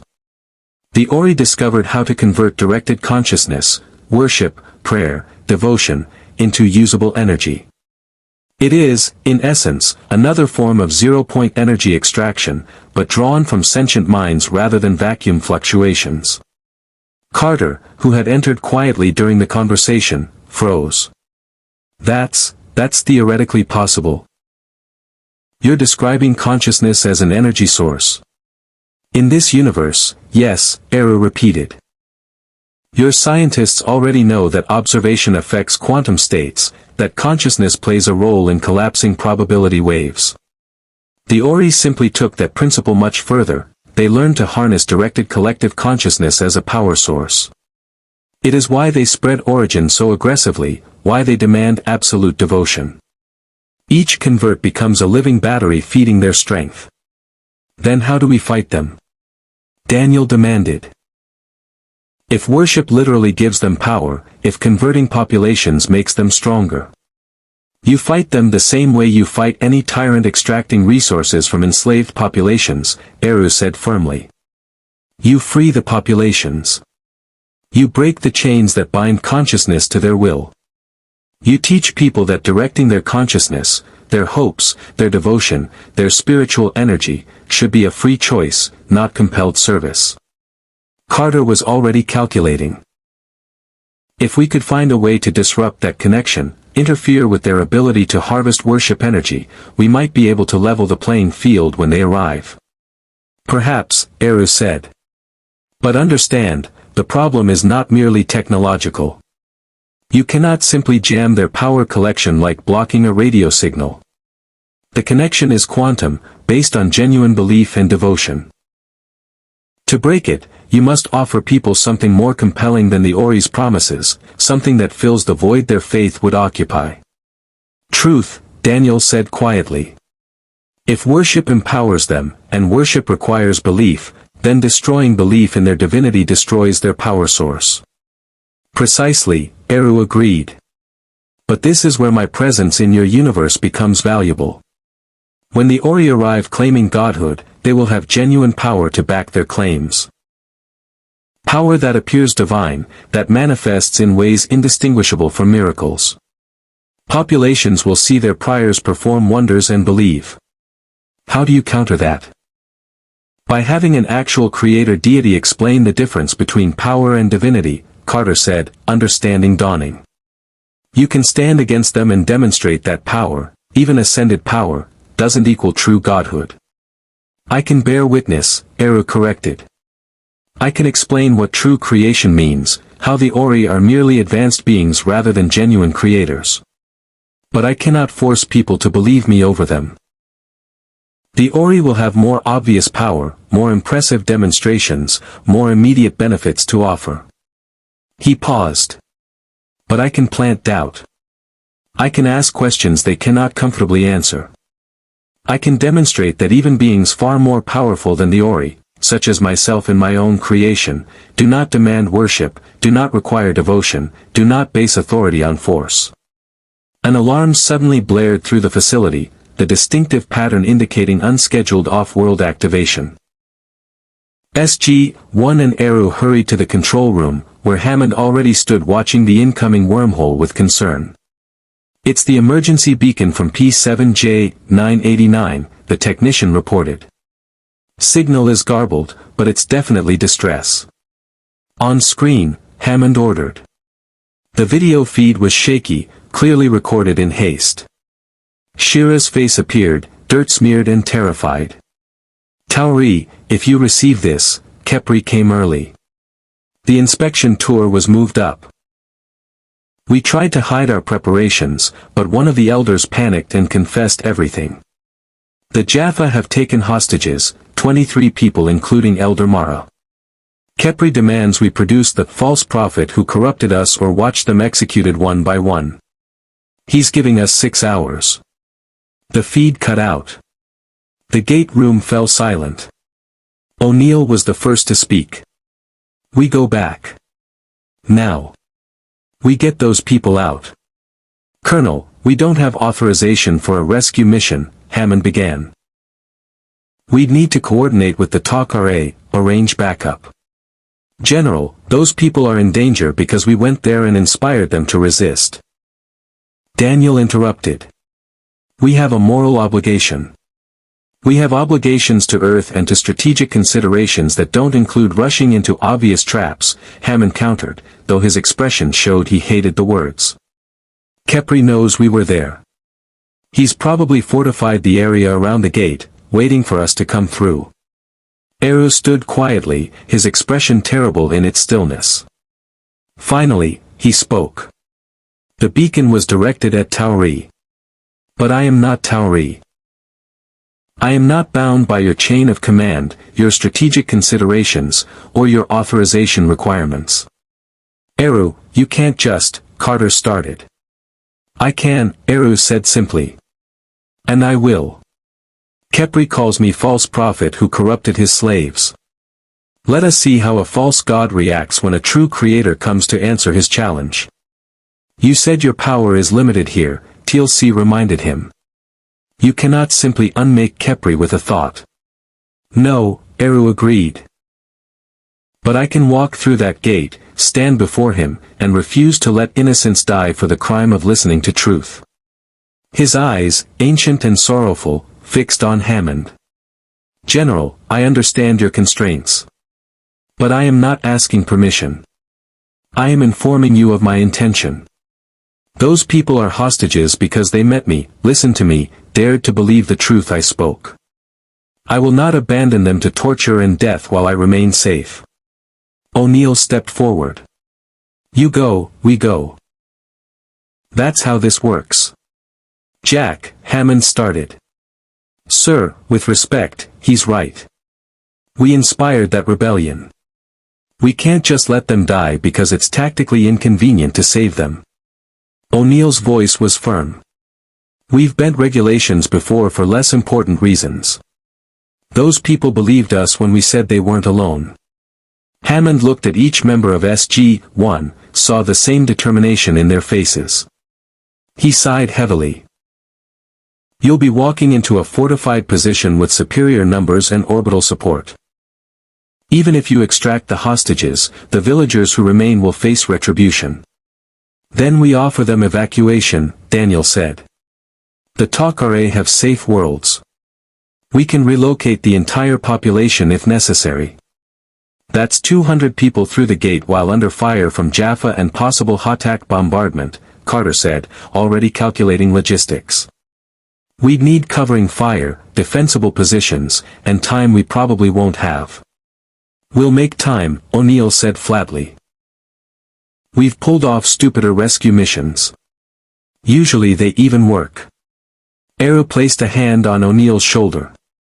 Your courage honors you, Colonel. But understand, I go regardless of whether you accompany me. This is not your burden to carry. Yeah, well, somebody needs to make sure you don't do anything crazy like, I don't know, smite a system lord and start a galactic incident, O'Neill replied. Besides, I've been wanting to tell off a false god all week. This is perfect timing. Hammond made his decision. You have 3 hours to plan and gear up. The Prometheus is on patrol in the Orion sector. I'll contact Colonel Pendergast and see if they can provide orbital support, but don't count on it. Tok'ra assets are minimal, but I'll reach out to Jacob Carter for whatever assistance he can arrange. He fixed his gaze on Eru. And you, try not to start a holy war. We have enough of those already.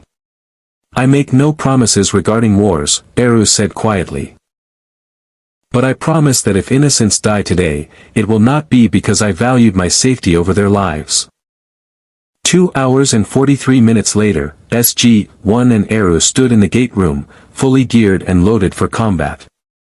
Carter had modified a Goa'uld long-range communication device to broadcast across multiple frequencies. If they needed to coordinate evacuation, they'd need reliable comms. TLC carried extra staff weapons salvaged from previous missions. Daniel had reluctantly accepted a sidearm alongside his ever-present notebook. O'Neill checked his P-91 final time. All right, kids, O'Neill said, here's the plan. We gate through, immediately establish defensive perimeter. Carter, you set up the comm relay and scan for the Hotak position.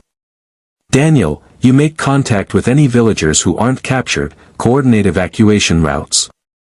TLC, you're with me on hostage extraction. And Eru, he paused. Try not to get killed by false gods. It'd be embarrassing to lose our theological consultant this early. I shall endeavor to preserve my physical manifestation, Colonel, Eru replied with the faintest smile. Hammond stepped forward.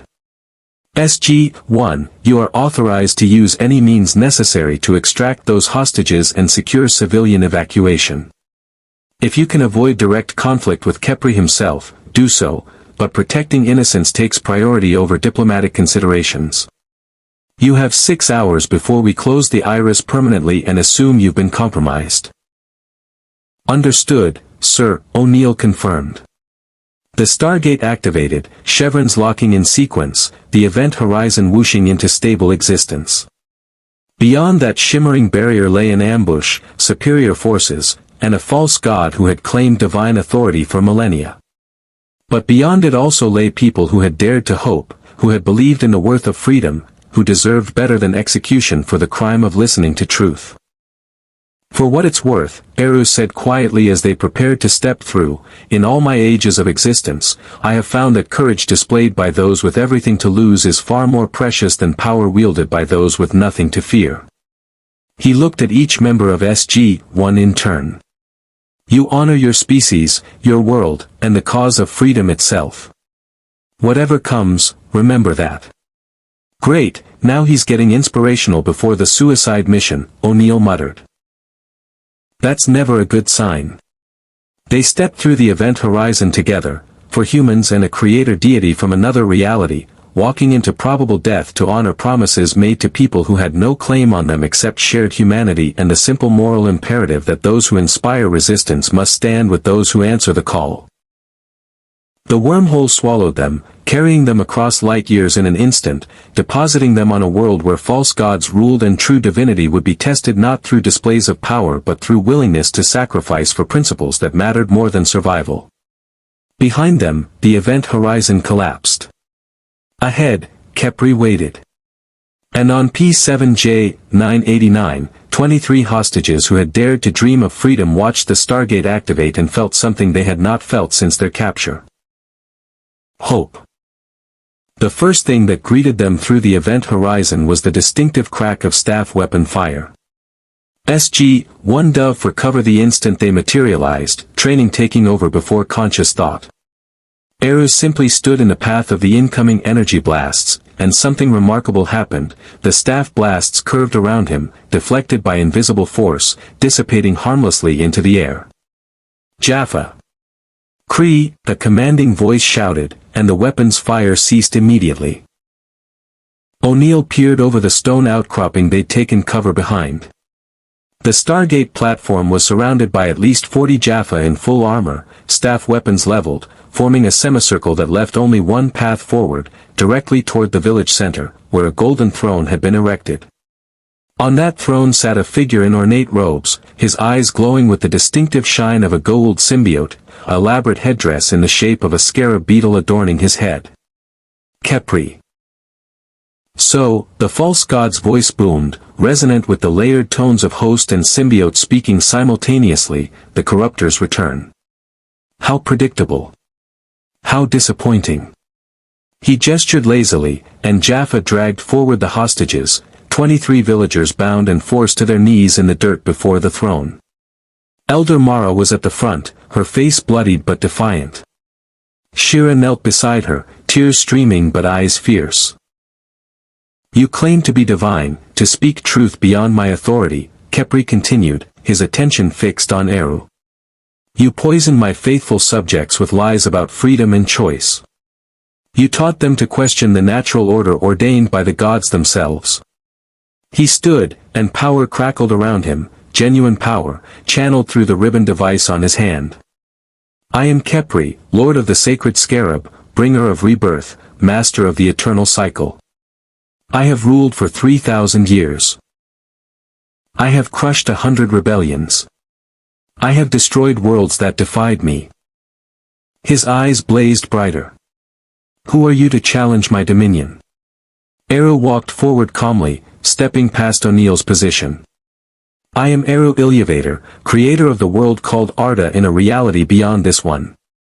I have existed since before time itself in my creation, shaped stars through music, brought forth conscious beings through thought, and watched civilizations rise and fall across ages that would make your 3,000 years seem the blink of an eye.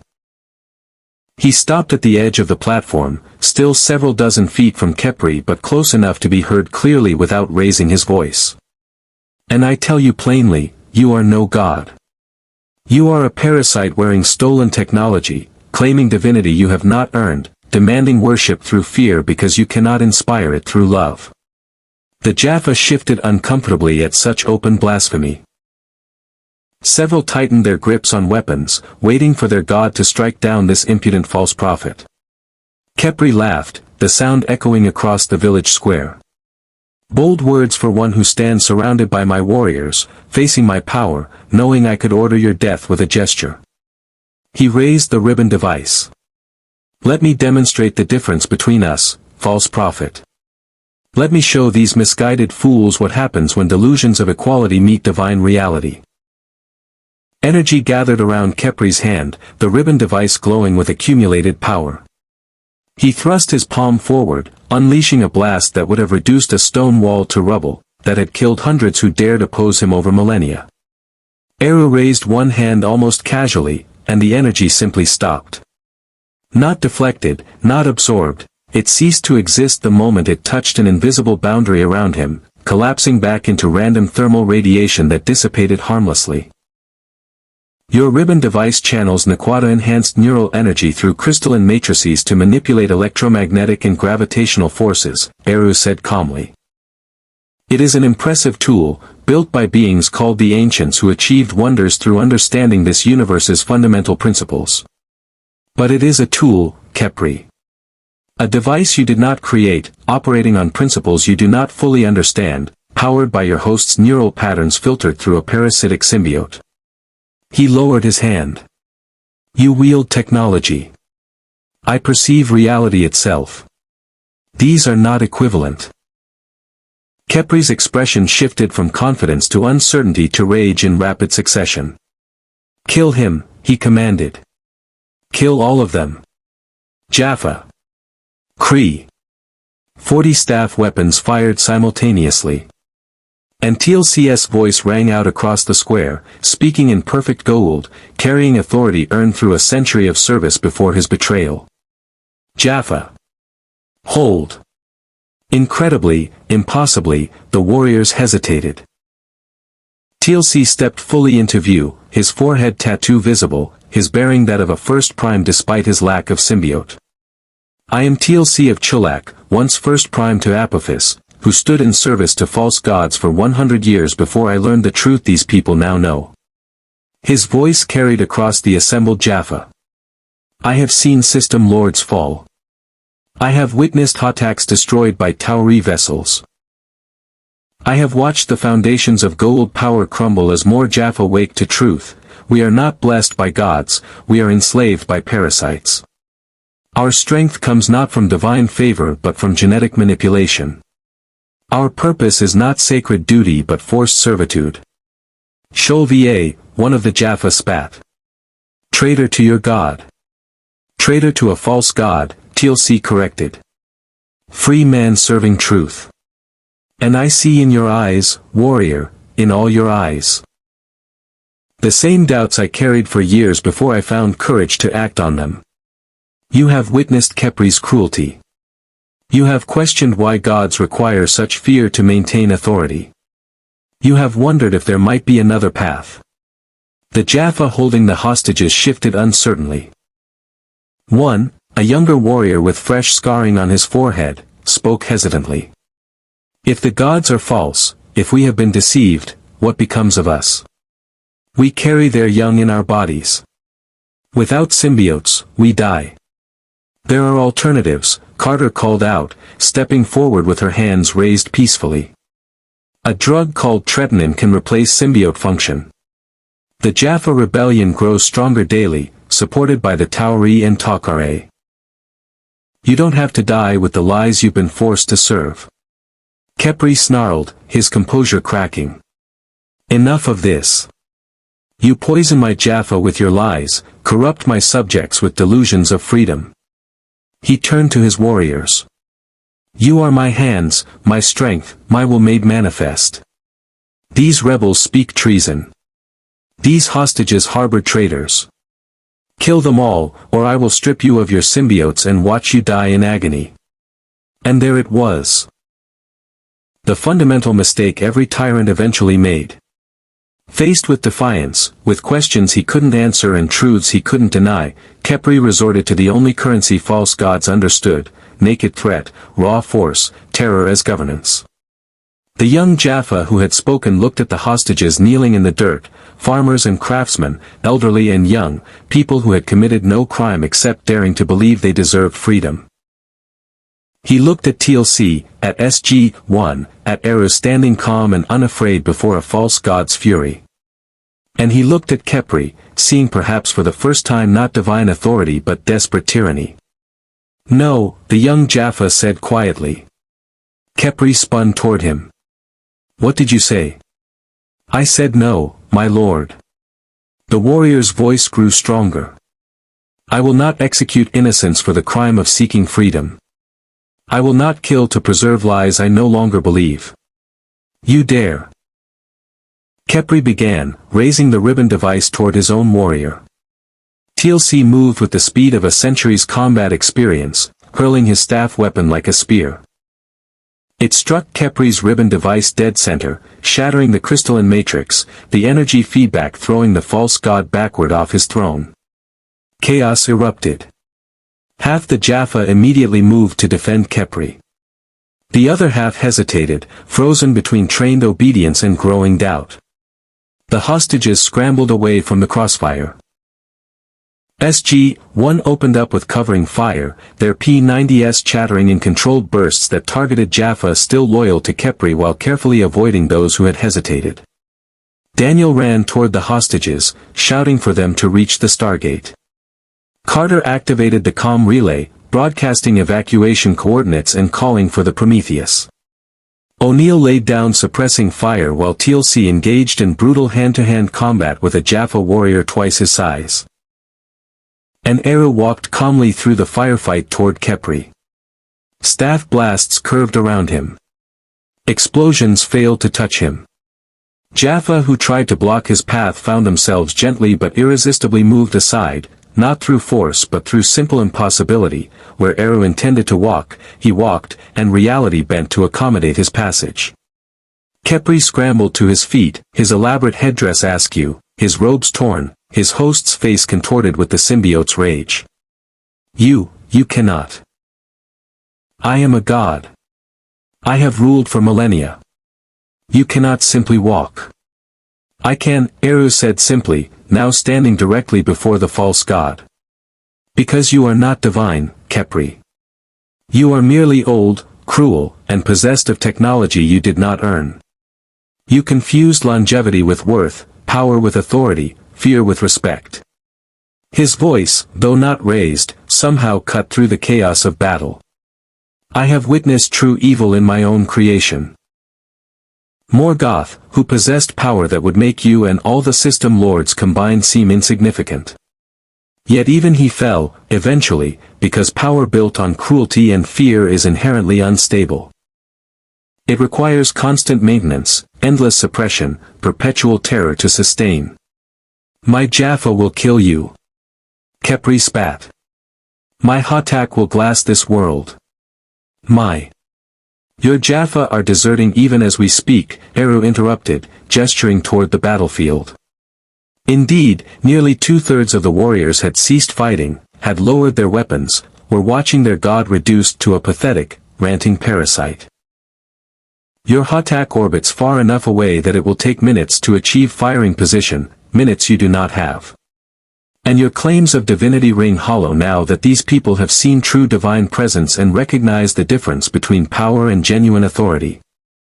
Khepri's hand shot out, pulling a small Goa'uld pain device from his robes, a last-ditch weapon meant to incapacitate through neural overload. He activated it, pointing it directly at Eru. Nothing happened. That device works by hijacking the subject's neural pathways, Eru said quietly. I do not have neural pathways in the sense your technology recognizes. I am not truly corporeal in the way you understand. This body is a manifestation, a projection of my will into your reality's physical dimensions. You cannot hurt me, Khepri. You never could. The false god's expression crumbled into something approaching despair. Then what are you? What can stand against my technology, my power, everything I have accumulated over 3,000 years, and call it insufficient? I am what you pretended to be, Eru said gently. I am creator, sustainer, father of my own reality. But unlike you, I do not demand worship. I do not rule through fear.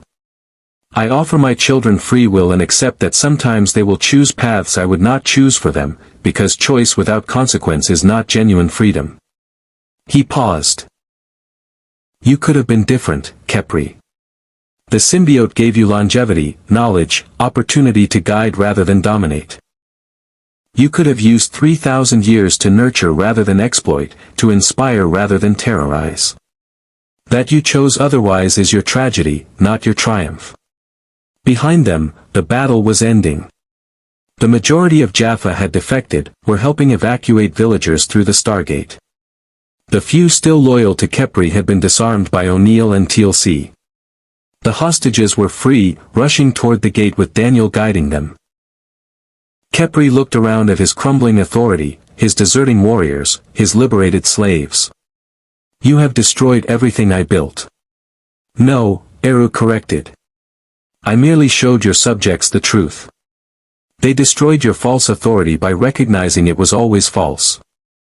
All I did was help them see clearly. What happens to me now? Khepri asked, and for the first time, there was genuine fear in the dual voice. Not the fear of one accustomed to inspiring it, but the fear of one facing consequences after millennia of impunity. TLC approached, his staff weapon leveled. That depends, false god. Will you release your host? Will you face justice for 3,000 years of enslavement and cruelty? Or will you force us to extract you, knowing your host will not survive the process? Khepri's expression twisted. The host died centuries ago. I am all that remains. Then you will stand trial, TLC said firmly. The Free Jaffa will judge you for your crimes against those who served you. The Takare will assess your host status. And you will live long enough to witness the complete collapse of Goa'uld authority, to see everything you and your kind built across millennia crumble to dust. It was, in many ways, a crueler fate than death. O'Neill approached Eru as Jaffa, formerly Khepris, now free warriors making their own choices. Escorted the false god toward the Stargate in bonds. So that's what happens when a creator deity confronts a false god. Anticlimactic, honestly. I expected more smiting. Smiting is rarely necessary when truth suffices, Eru replied. Khepris' power was always built on lies. Once those lies were exposed, his authority collapsed without need for dramatic destruction. The Hatak is moving into bombardment position, Carter reported, checking her scanner. We have maybe 3 minutes before it can fire on the gate. Then we evacuate now, O'Neill ordered. Everyone through the gate. Move, move, move. The evacuation proceeded with controlled chaos. Villagers streaming through the event horizon, Jaffa who had defected carrying wounded, SG-1 maintaining perimeter security. The young Jaffa warrior who had first refused Khepris' order approached TLC. I am Ral 10. I wish to join the rebellion, to fight for the freedom you speak of. Then you are welcome, Ral 10, TLC said. Many paths to freedom exist. Choose yours with care. As the last villagers stepped through, Carter's scanner shrieked warning. Hatak weapons powering up. 30 seconds to firing. Everybody through, now. O'Neill shouted. They ran for the gate, Carter, Daniel, freed hostages, defected Jaffa, everyone scrambling for the event horizon. TLC went through. Then Carter. Then Daniel. O'Neill turned back. Eru. Let's go. But Eru stood at the base of the Stargate, looking up at the sky where Khepris' Hatak descended, weapons glowing with accumulated charge. The ship will fire on the gate the moment the wormhole collapses. Anyone fleeing through the countryside will be targeted. The village will be destroyed as warning to other worlds. Not our problem. O'Neill shouted. We saved who we could. Now move. I can prevent it, Eru said quietly. I can ensure no retribution falls on this world for the crime of seeking freedom. How? You said you can't just. I said I cannot unmake Goa'uld or force compliance, Eru interrupted. I can, however, inspire courage in those who pilot that vessel. I can plant doubt in the crew's hearts about whether genocide is truly necessary. I can remind them that they too serve false gods, that they too have choices. He smiled sadly. It will take only a moment. Through you. Before O'Neill could protest, the Stargate's event horizon began to destabilize, their time was up. O'Neill had perhaps 2 seconds to decide. Dive through and let the Hatak destroy the village, or trust a creator deity's claim that he could somehow reach a ship in orbit and change the minds of its crew. This better work, O'Neill growled, and stepped through the gate. Behind him, Eru raised his hands toward the sky, and his presence expanded, not physically, but in dimensions perpendicular to normal space, reaching outward and upward in ways that defied three-dimensional geometry. His consciousness touched the crew of the Hatak, touched the Jaffa warriors manning weapon stations, touched their doubts and fears and buried recognition that they served lies. And he asked them a single question, planted deep in their minds where no symbiote could suppress it, is this who you wish to be? In the Hatak's control center, the weapons master's hand hesitated over the firing control. Below, the village scattered, evacuated, freed from Khepris' rule. Innocents fleeing rather than attacking. The entire rebellion built not on violence but on simple refusal to accept slavery as natural order. Fire, the ship commander ordered. The weapons master looked at his superior officer. Why? What? Why fire? Khepri is captured. The rebellion is evacuated. Destroying an empty village accomplishes nothing except proving we are tyrants enforcing slavery through terror. The commander's symbiote hissed in rage. You dare question? I dare, the weapons master said quietly. And throughout the ship, other Jaffa were asking themselves the same question, planted by a presence they didn't understand but couldn't ignore. Is this who you wish to be? The answer, for many of them, was no. On P7J 989, the Hotak's weapons powered down. The ship turned away, ascending back into orbit, carrying a crew that had, in a single moment of doubt planted by a creator's question, chosen a different path. And in Stargate Command, as SG-1 emerged with refugees, defected Jaffa, freed hostages, and one captured false god, General Hammond watched the MALP feed showing a village intact, a population scattered but alive, and a Hotak departing instead of destroying. Somebody want to explain what just happened? Hammond asked. O'Neill shook his head. Eru happened, sir. That's the best explanation I've got. The event horizon collapsed. Back on P7J 989, Eru stood alone in the village square, satisfied. Then, his purpose fulfilled, he simply stepped through space itself, not through the Stargate, but through the dimensional breach that had brought him to this reality in the first place. He reappeared in SGC's gate room moments later, walking through the iris as if it were merely suggestion rather than physical barrier. Did you just teleport through our iris? Carter demanded. I walked, Eru corrected. Your iris exists in 3 spatial dimensions. I briefly moved through a 4th. It was simpler than waiting for you to deactivate it. Simpler, O'Neill repeated flatly. Right. Because casually violating the laws of physics is simpler than using the door.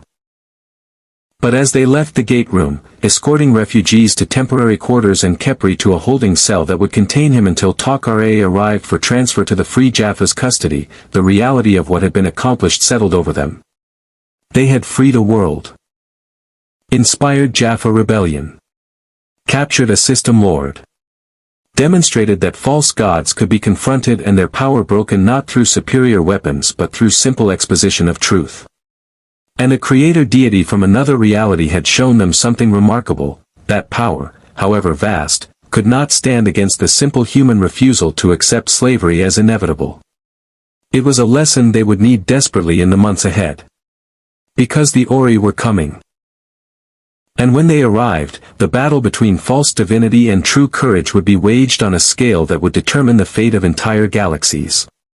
3 months after the liberation of P7J 989, the first confirmed reports of Ori activity reached Stargate Command. A Tok-Ra operative transmitted fragmented intelligence about a village in the Kalana system that had been converted by a Prior, one of the Ori's enhanced missionaries. The operative's report was disturbing. An entire population of 6,000 had embraced Origin within days, willingly destroying their own cultural artifacts, burning libraries, executing those who refused conversion. The briefing room was packed. SG-1, Eru, General Hammond, several Tok-Ra representatives including Jacob Carter, and Bratak representing the Free Jaffa Nation all gathered around the table as Daniel presented his findings. The Priors are unlike anything we've encountered, Daniel said, displaying images recovered from long-range surveillance. The figure in the images was humanoid but clearly enhanced, tall, gaunt, with eyes that glowed with power, carrying a staff that radiated energy. According to ancient databases, they're humans from the Ori's galaxy who have been biologically and technologically enhanced to serve as missionaries. They possess telekinetic abilities, can generate protective force fields, survive in vacuum, and most troublingly, they can perform what appear to be genuine miracles. Define miracles, Hammond said carefully. Healing terminal illness instantly. Creating fire from nothing. Turning stone to dust with a gesture. Generating plagues that specifically target non-believers while leaving the faithful untouched. Daniel paused. These aren't tricks or advanced technology pretending to be divine power. These are genuine manipulations of reality that our science can't explain or counter. The Ori grant these abilities through their connection to origin, Jacob Carter added, his voice carrying the dual tones of host and talk-ra symbiote. Every new convert becomes part of a worship network that channels energy back to the Ori. The priors draw on that pooled power to perform their miracles, which in turn convinces more people to convert, which generates more power. It's a feedback loop designed to spread exponentially. Eru, who had been listening silently, finally spoke. They have perfected what Khepri and the other Goa'uld attempted crudely, the conversion of faith into usable power. But they have taken it much further. The Ori do not merely demand worship, they have structured an entire theological framework that makes worship feel like enlightenment, makes servitude feel like salvation. Can you counter it? Bratak asked bluntly. You stood against Khepri and exposed him as false. Can you do the same with the Ori? The situations are not equivalent, Eru said carefully. Khepri was a parasite with stolen technology, claiming divinity he clearly did not possess. His Jaffa had doubts I could amplify, his subjects had suffered cruelty that revealed his true nature. The Ori are more sophisticated. They offer genuine benefits to converts, healing, protection, community, purpose. They demonstrate real power through their priors. And most importantly, they have structured origin in ways that make questioning it feel like moral failure rather than rational skepticism. Carter leaned forward. But they're not actually gods. They're ascended beings who discovered how to exploit consciousness as an energy source. That's the truth we need to expose. Truth alone will not suffice, Eru said. Consider, a village faces a plague.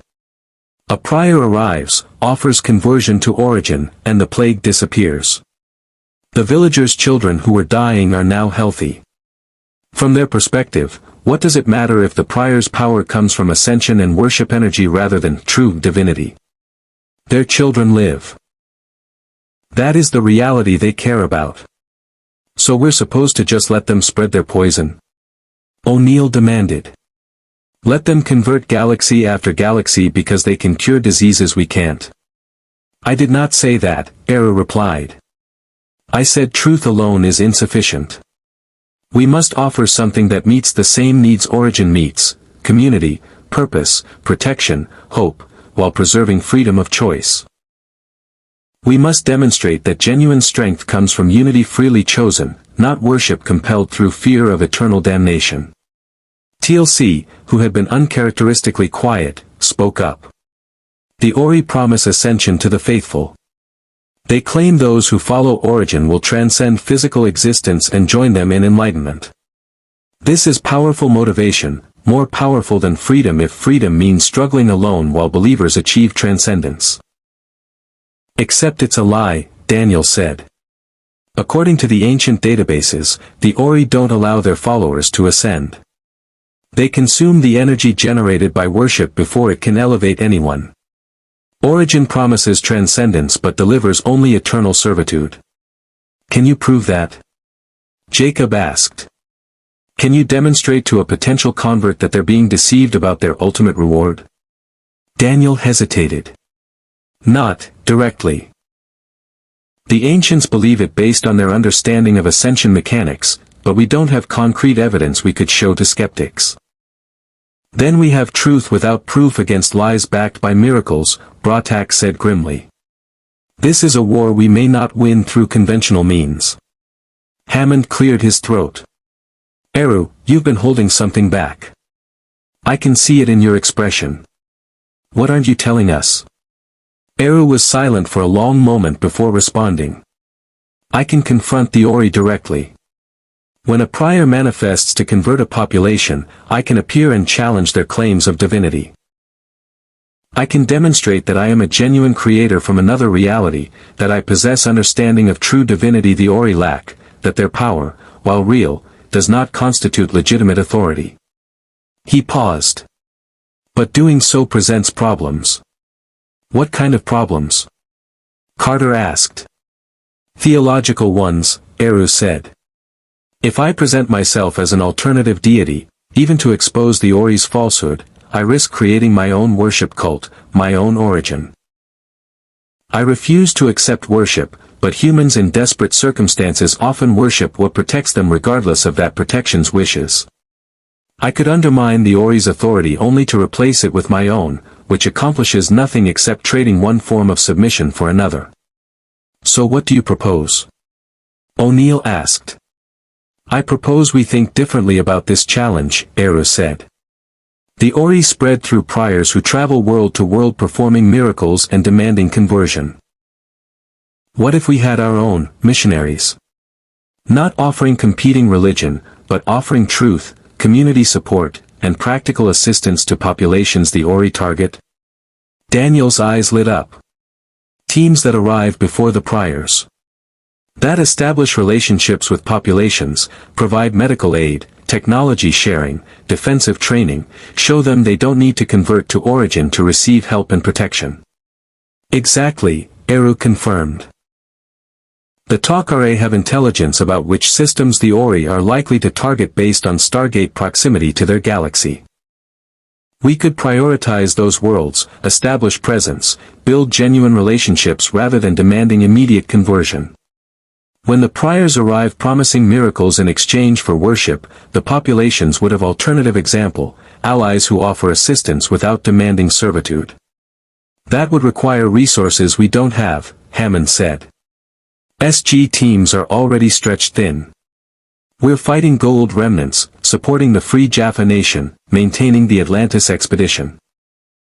We can't garrison hundreds of worlds just to run interference against Ori missionaries. Then we need force multipliers, Carter said, her strategic mind engaging the problem. We train locals to be their own first responders. We provide technology and knowledge rather than direct intervention. We create networks of allied worlds that support each other rather than depending entirely on Earth. Jacob nodded approvingly. The Takare can contribute intelligence and coordination. The Free Jaffa can provide military training and defense consultation. Earth provides technology and medical expertise. We create a confederation approach rather than trying to protect everyone ourselves. It's still a long shot, O'Neill said. The Ori have had thousands of years to perfect their approach. We're scrambling to counter them with limited time and resources. Yes, Eru agreed. But you have something the Ori do not, genuine respect for free will. You offer assistance without demanding conversion. You protect without requiring worship. You stand against tyranny not to establish your own dominance but because you believe freedom has inherent worth. He paused. That philosophy, that commitment, is more powerful than you realize. It will not win every battle, will not save every world, but it will plant seeds the Ori cannot easily suppress. Bratak struck the table with his fist. Then let us begin. The Free Jaffa have ships, warriors, and knowledge earned through centuries of fighting false gods.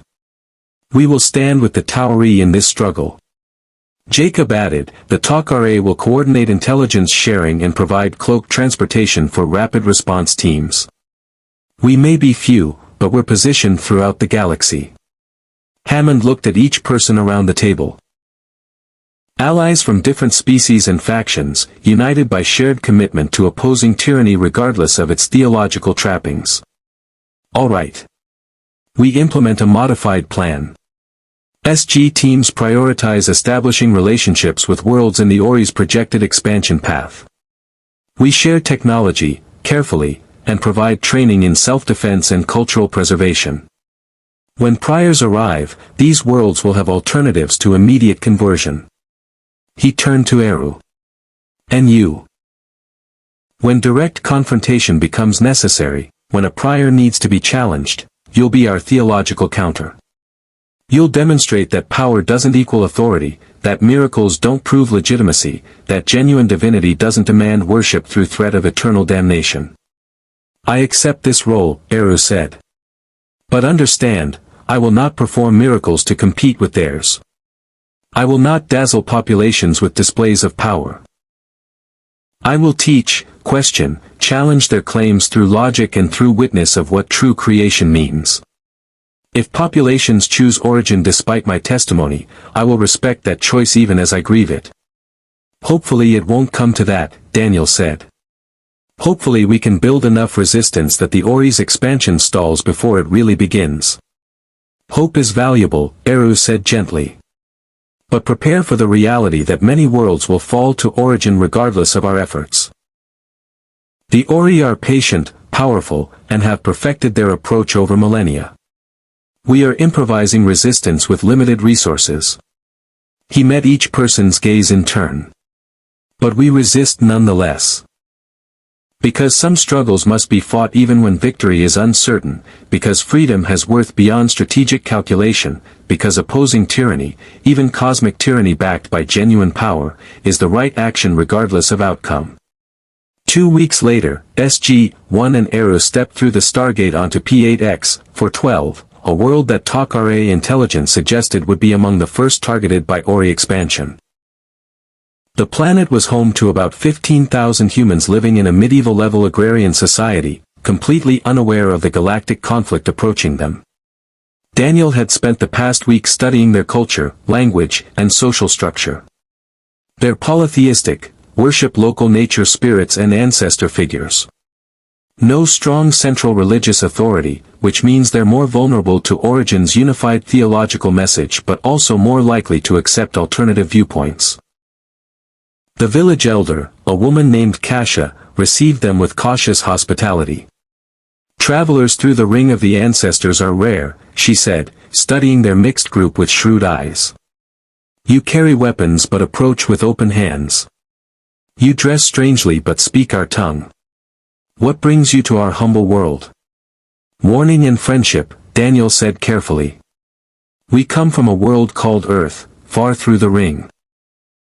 We're part of a confederation of peoples who oppose tyranny and support free societies. We have intelligence that your world may soon be visited by missionaries of a religion called Origin, and we wanted to establish contact before they arrive. Kasha's eyes narrowed. You come to preach your own religion before competitors can preach theirs. No, Eru said, stepping forward. We come to offer you information so you can make informed choices about whom to trust and what to believe. The missionaries who will come, the priors of the Ori, will offer miracles, healing, protection in exchange for absolute devotion to their gods. What they will not tell you is that these gods demand worship as fuel for their power, that conversion to Origin means surrendering autonomy in thought and deed, that their promises of eventual transcendence are lies designed to ensure eternal servitude. And you know this how? Kasha asked skeptically. Forgive me, stranger, but you arrive warning against missionaries I have not met, making claims about gods I have not heard of, asking me to trust your word over evidence I might witness myself. You are wise to be skeptical, Eru said approvingly. I would be concerned if you simply accepted my claims without question. So let me offer this. We will remain on your world for a time, will provide assistance without demanding anything in return, will teach you about the galaxy beyond your skies and the various powers who seek influence within it. When the priors arrive, and they will arrive, you can judge our testimony against theirs based on how we have treated you versus how they treat you. Kasha considered this. What kind of assistance? Carter stepped forward. Medical technology to treat diseases that currently kill your people. Agricultural techniques to increase crop yields. Defensive training in case hostile forces arrive. Education about the Stargate and how it connects thousands of worlds. All provided freely, with no demands for worship, conversion, or political submission. That sounds too generous to be real, Kasha said flatly. Everyone wants something. What do you want? O'Neill grinned. I like her. She's got good instincts. He addressed Kasha directly. Here's what we want, allies. Not subjects, not converts, not soldiers, allies. We're part of a coalition fighting against tyrants who use superior technology and claims of godhood to enslave populations. We believe freedom has value, that people deserve to make their own choices about how to live, what to believe, whom to serve. We want allies who share those values and will stand with us, or at least not against us, when the fights get serious. And these Ori missionaries you warn about, they're the tyrants you fight? Yes, TLC confirmed. I fought false gods for 100 years before joining the Tauri's cause. The Ori are far more dangerous than the Goa'uld I once served. They possess genuine power and have perfected the art of making slavery feel like enlightenment. Kasha was quiet for a long moment, studying each member of the team. Finally, she spoke. I will hear your offer. But understand, I speak for my village alone. The other settlements will make their own decisions. And if these priors you mention arrive and demonstrate power you cannot match, I will not sacrifice my people's well-being for abstract principles about freedom.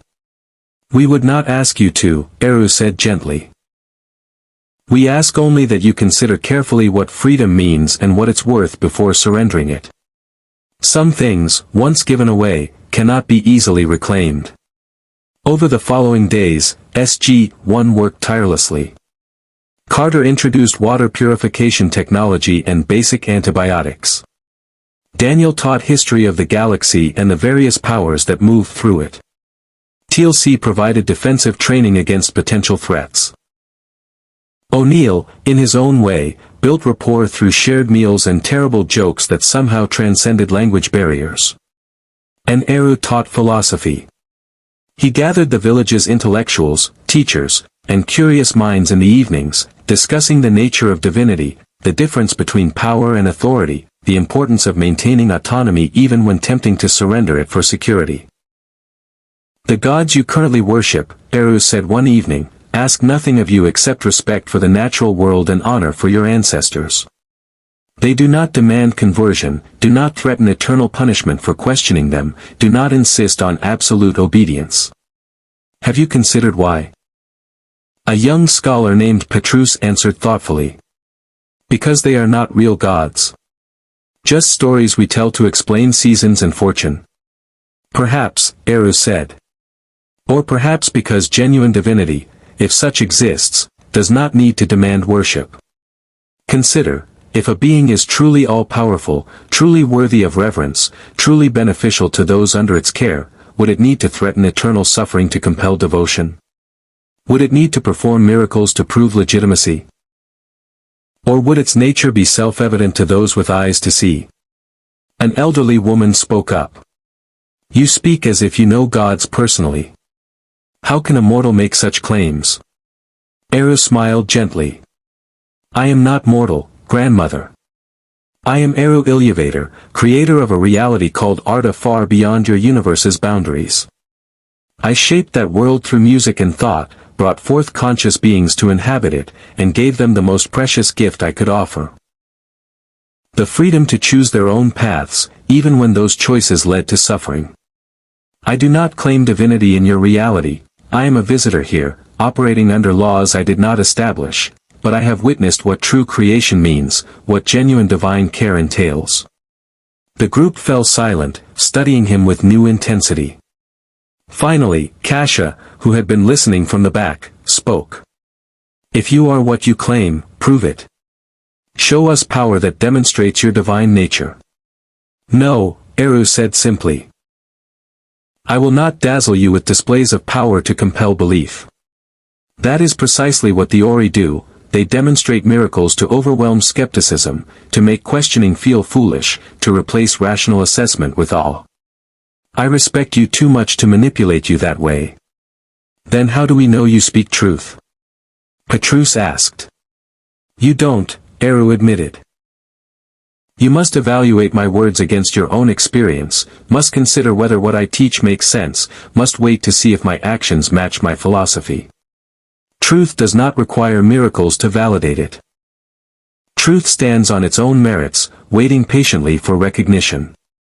It was risky, refusing to demonstrate power when he possessed it. But Eru understood something the Ori did not, that belief compelled through overwhelming displays was not genuine belief, that worship demanded through miracles was not freely given, that conversion achieved through dazzling populations was inherently unstable.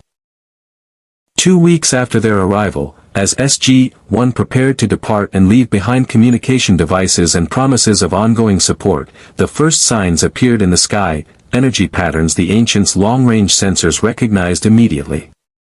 The Ori were coming. A Prior was approaching through the Stargate network, world by world, converting populations with ruthless efficiency. P8X-412 had perhaps 3 days before he arrived.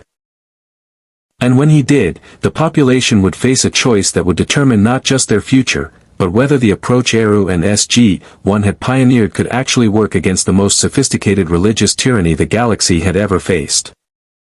The Prior arrived exactly 72 hours later, stepping through the Stargate with an aura of absolute certainty that made the air itself feel heavier. He was tall, gaunt to the point of emaciation, his eyes glowing with power that made gold eyeshine seem dim by comparison. His staff, ornate, twisted, topped with a glowing crystal, radiated energy that set teeth on edge and made the hairs on exposed skin stand upright. SG-1 had withdrawn to observation positions in the surrounding hills at Kasha's request. "If we are to judge between your testimony and his," she had said, "we must see him for ourselves without your interference coloring our perception." Eru, however, had remained in the village, standing at the edge of the gathered crowd as the population assembled to meet this strange visitor who had announced his arrival through visions sent to the village elders the night before. "I am Damaris, Prior of the Ori, servant of the divine truth," the figure intoned, his voice carrying harmonics that seemed to resonate in the chest cavity. "I bring you the word of origin, the path to enlightenment, the salvation of your immortal souls." He raised his staff, and the crystal flared. Before the assembled villagers' eyes, a woman who had been crippled since childhood, everyone knew her, knew she could barely walk. Suddenly straightened, her twisted legs reforming, muscle and bone restructuring themselves. She took a step, then another, then ran, laughing and weeping simultaneously. The crowd gasped. Murmurs of "miracle" and "divine power" rippled through the assembly. "This is but the smallest demonstration of the Ori's love for their children," Damaris continued. "Those who embrace origin, who open their hearts to divine truth, receive blessings beyond measure. Healing for the sick. Protection from enemies. Prosperity for the faithful. And ultimately, for those who prove their devotion, ascension beyond mortal existence to join the gods themselves in eternal enlightenment." He began to preach, his words carefully structured to answer doubts before they could fully form, to present origin as obvious truth that only the foolish or wicked would question. He spoke of cosmic order, of the natural hierarchy with the Ori at its apex, of the duty mortals owed to those who had transcended physical limitations and now offered guidance to lesser beings. From the hills, Carter monitored with scanners. "The energy readings are incredible. He's not faking this. He's genuinely manipulating matter at the molecular level, restructuring tissue, accelerating healing that should take months into seconds. This is real power. Which makes him much harder to counter," Daniel said grimly. "How do you argue against someone who can literally perform miracles?" "By exposing what those miracles cost," O'Neill said, watching through binoculars as more and more villagers leaned forward, captured by the Prior's words and demonstrations. In the village square, Eru waited. He had promised not to dazzle populations with power, not to compete with miracles through greater miracles. But he had also promised to bear witness to truth when false gods claimed authority they had not earned. The moment came when Kasha, her voice steady despite visible nervousness, asked the question Eru had suggested she consider. "Prior Damaris, you speak of the Ori's love for their children. Yet you also speak of cosmic hierarchy and our duty to serve.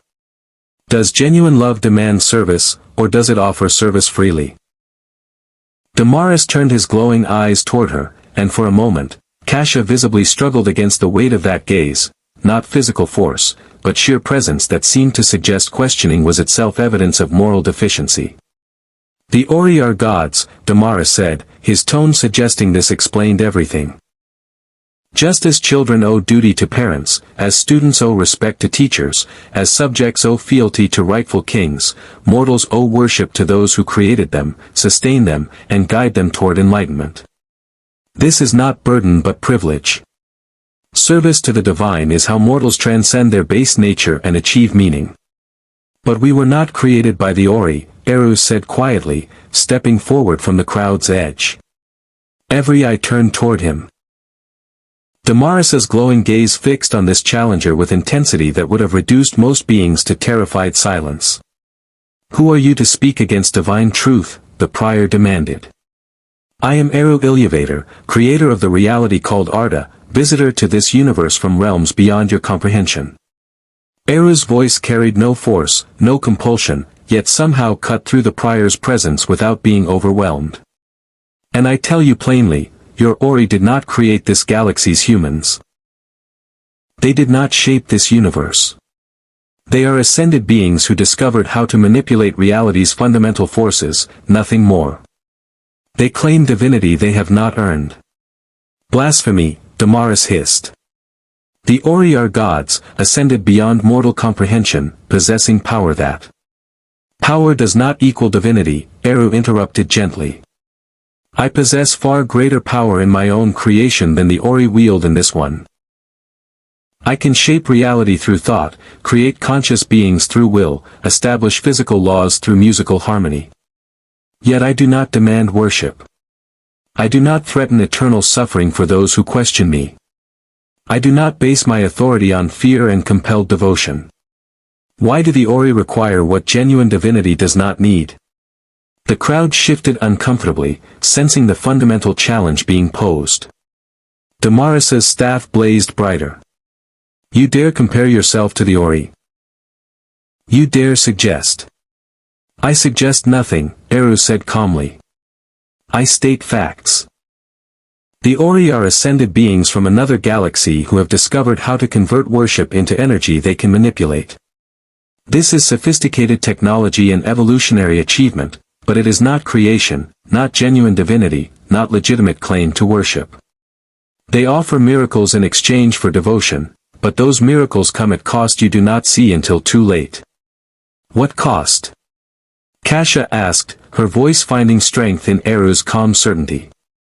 "Your autonomy," Eru replied. "Your freedom to question, to doubt, to choose your own path. Origin is structured so that questioning it feels like moral failure, so that doubt is evidence of corruption, so that choosing any path except absolute obedience is defined as evil deserving punishment. The Ori do not seek followers who freely choose devotion, they seek subjects who cannot imagine choosing otherwise. And you offer what alternative?" Damaris challenged. "You refuse to perform miracles, refuse to demonstrate power, refuse to prove your claims. You offer nothing but words against the Ori's demonstrated love and protection." "I offer truth," Eru said. "I offer respect for your intelligence and autonomy. I offer the acknowledgement that you deserve to make informed choices about whom to trust and what to believe, rather than being dazzled into compliance through overwhelming displays." He turned to address the crowd directly. "The prior has healed one among you, a genuine miracle that brought joy and relief. But ask yourselves, why did he heal only one? Why not heal all who suffer? Why make his blessing conditional on your acceptance of origin?" Damaris's expression darkened. "The Ori's blessings flow to the faithful. Those who reject divine truth reject divine grace. This is justice, not cruelty." "It is manipulation," Eru countered. "Genuine benevolence does not withhold healing from the suffering to compel religious conversion. Genuine love does not demand worship as payment for compassion.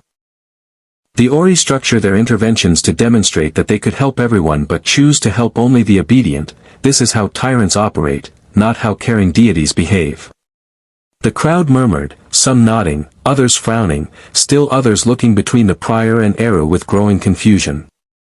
Petrus, the young scholar, spoke up. "Prior Damaris, if the Ori love us as you claim, why do they demand we destroy our own cultural heritage?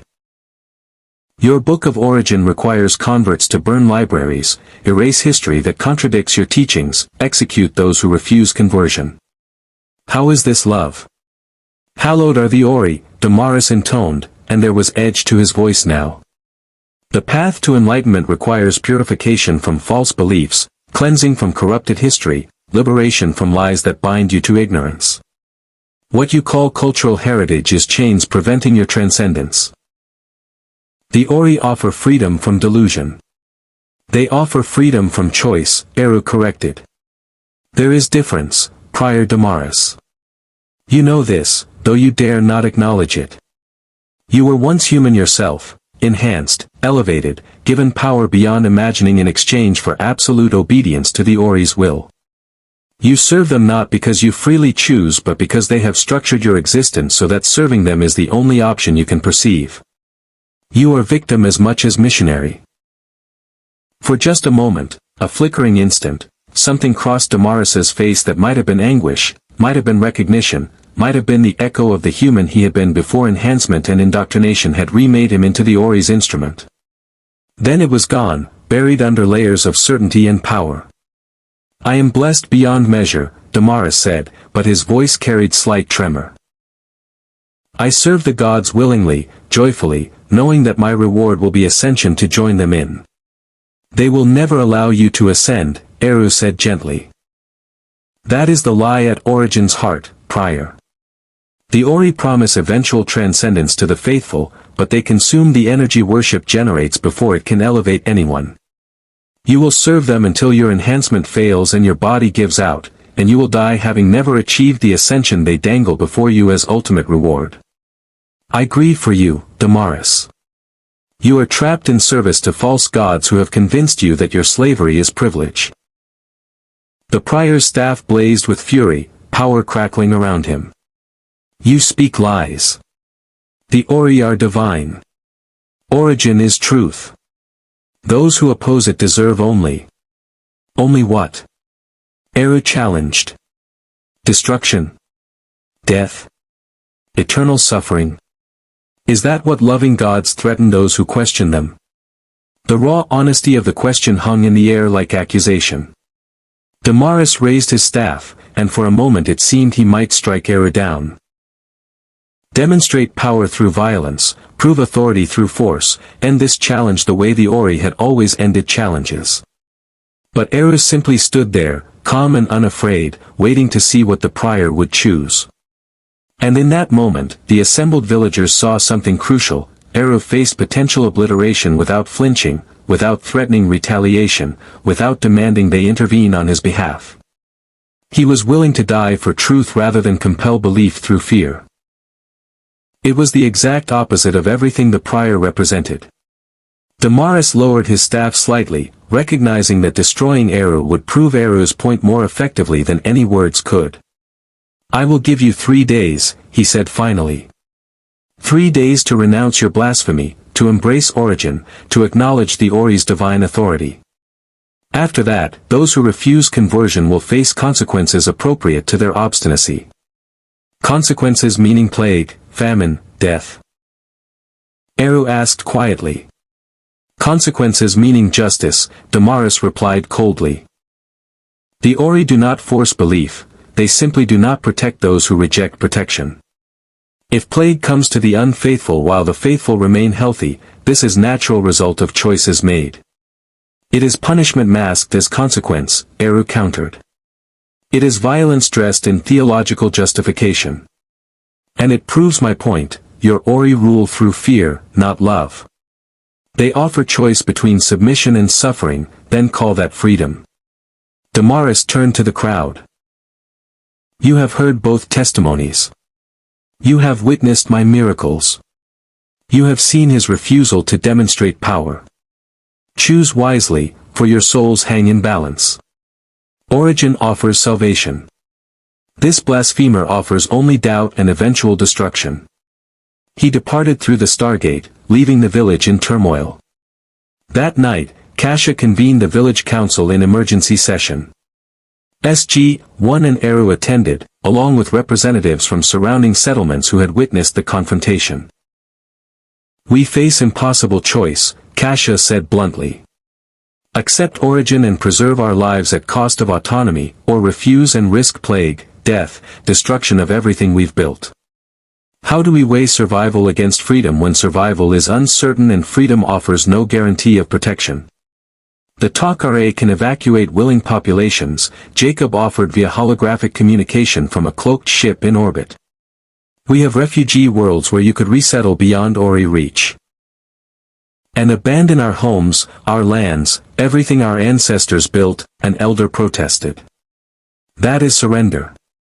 It's strategic retreat, O'Neill corrected. Live to fight another day, preserve your culture, wait for opportunities to resist more effectively. Or, TLC said quietly, you stay and convert, preserving your physical existence while allowing origin to consume your cultural identity. Either way, you lose something precious. The question is which loss you can bear and which you cannot. Eru had been silent, but now he spoke. I cannot tell you what to choose. This decision must be yours, made freely based on what you value most. But I will tell you this, the Ori's threat is real. Damaris spoke truth about plague targeting the unfaithful. If you refuse origin, you will suffer. Some of you will die. Your children may starve while converted settlements feast. This is the cost of resistance against cosmic tyranny. Then we should convert, someone said. We should accept reality and survive. Perhaps, Eru acknowledged. But understand what you accept. Origin will require you to destroy your libraries, all recorded history that does not align with their teachings. You will execute anyone who questions the Ori's divinity, including friends and family members who cannot bring themselves to believe. You will raise your children in a system where doubt is sin, where curiosity is corruption, where the only acceptable thought is obedience. You will survive, yes, but what will survive? Will the people who emerge from Origin's embrace still be you, or will they be something else wearing your faces? The council chamber fell into troubled silence. Finally, Petrus spoke. I have a question for Prior Damaris if he returns. You mentioned that the Ori promise ascension to the faithful, but that they consume the worship energy before anyone can transcend. How do you know this? How can we verify such a claim? Eru smiled sadly. You cannot verify it easily. The ancients, the beings who built the Stargate, learned this through studying the Ori's methods over millennia. But you have no reason to trust ancients' testimony over Ori's promises. You must make choice based on incomplete information and weighing which risks you can accept. Carter leaned forward. There is one thing you can verify. The Prior said the Ori created you, sustained you, deserve worship as creators. But we know, and can prove, that humans across this galaxy were seeded by beings called the Ancients millions of years ago. The Ori come from a different galaxy entirely. They had nothing to do with your creation. That claim, at least, is demonstrably false. So they lie about one thing, another elder said. Does that mean they lie about everything? Cannot gods lie about details while speaking truth about essentials? When gods must lie to maintain authority, Eru said gently, they are not gods. They are merely powerful beings with something to hide. The debate continued through the night. By dawn, no consensus had emerged, but clear factions had formed. Approximately 40% were inclined toward conversion, prioritizing survival, seeing Origin as harsh but functional system they could learn to navigate. Another 30% leaned toward resistance, valuing autonomy and cultural preservation over security, willing to accept suffering for freedom. The remaining 30% were undecided, waiting to see what would happen in the coming days. Kasha approached Eru as the council adjourned. You gave us no easy answers, no comfortable path. I have no easy answers to offer, Eru replied. The choice you face is genuinely difficult, with legitimate arguments on both sides. Those who convert are not cowards, and those who resist are not fools. Each chooses what they can bear to lose. What would you choose, if you were us? She asked. Eru considered carefully before answering. In my own creation, I faced similar choice, whether to intervene when my children suffered under corruption and evil, or to respect their autonomy even when respecting it meant watching them die. I chose to intervene only at critical moments, to offer guidance rather than control, to preserve their freedom even when freedom led to sorrow. He met her gaze. But I am creator in my reality, with power to shape outcomes. You are mortals in a universe where greater powers move beyond your control.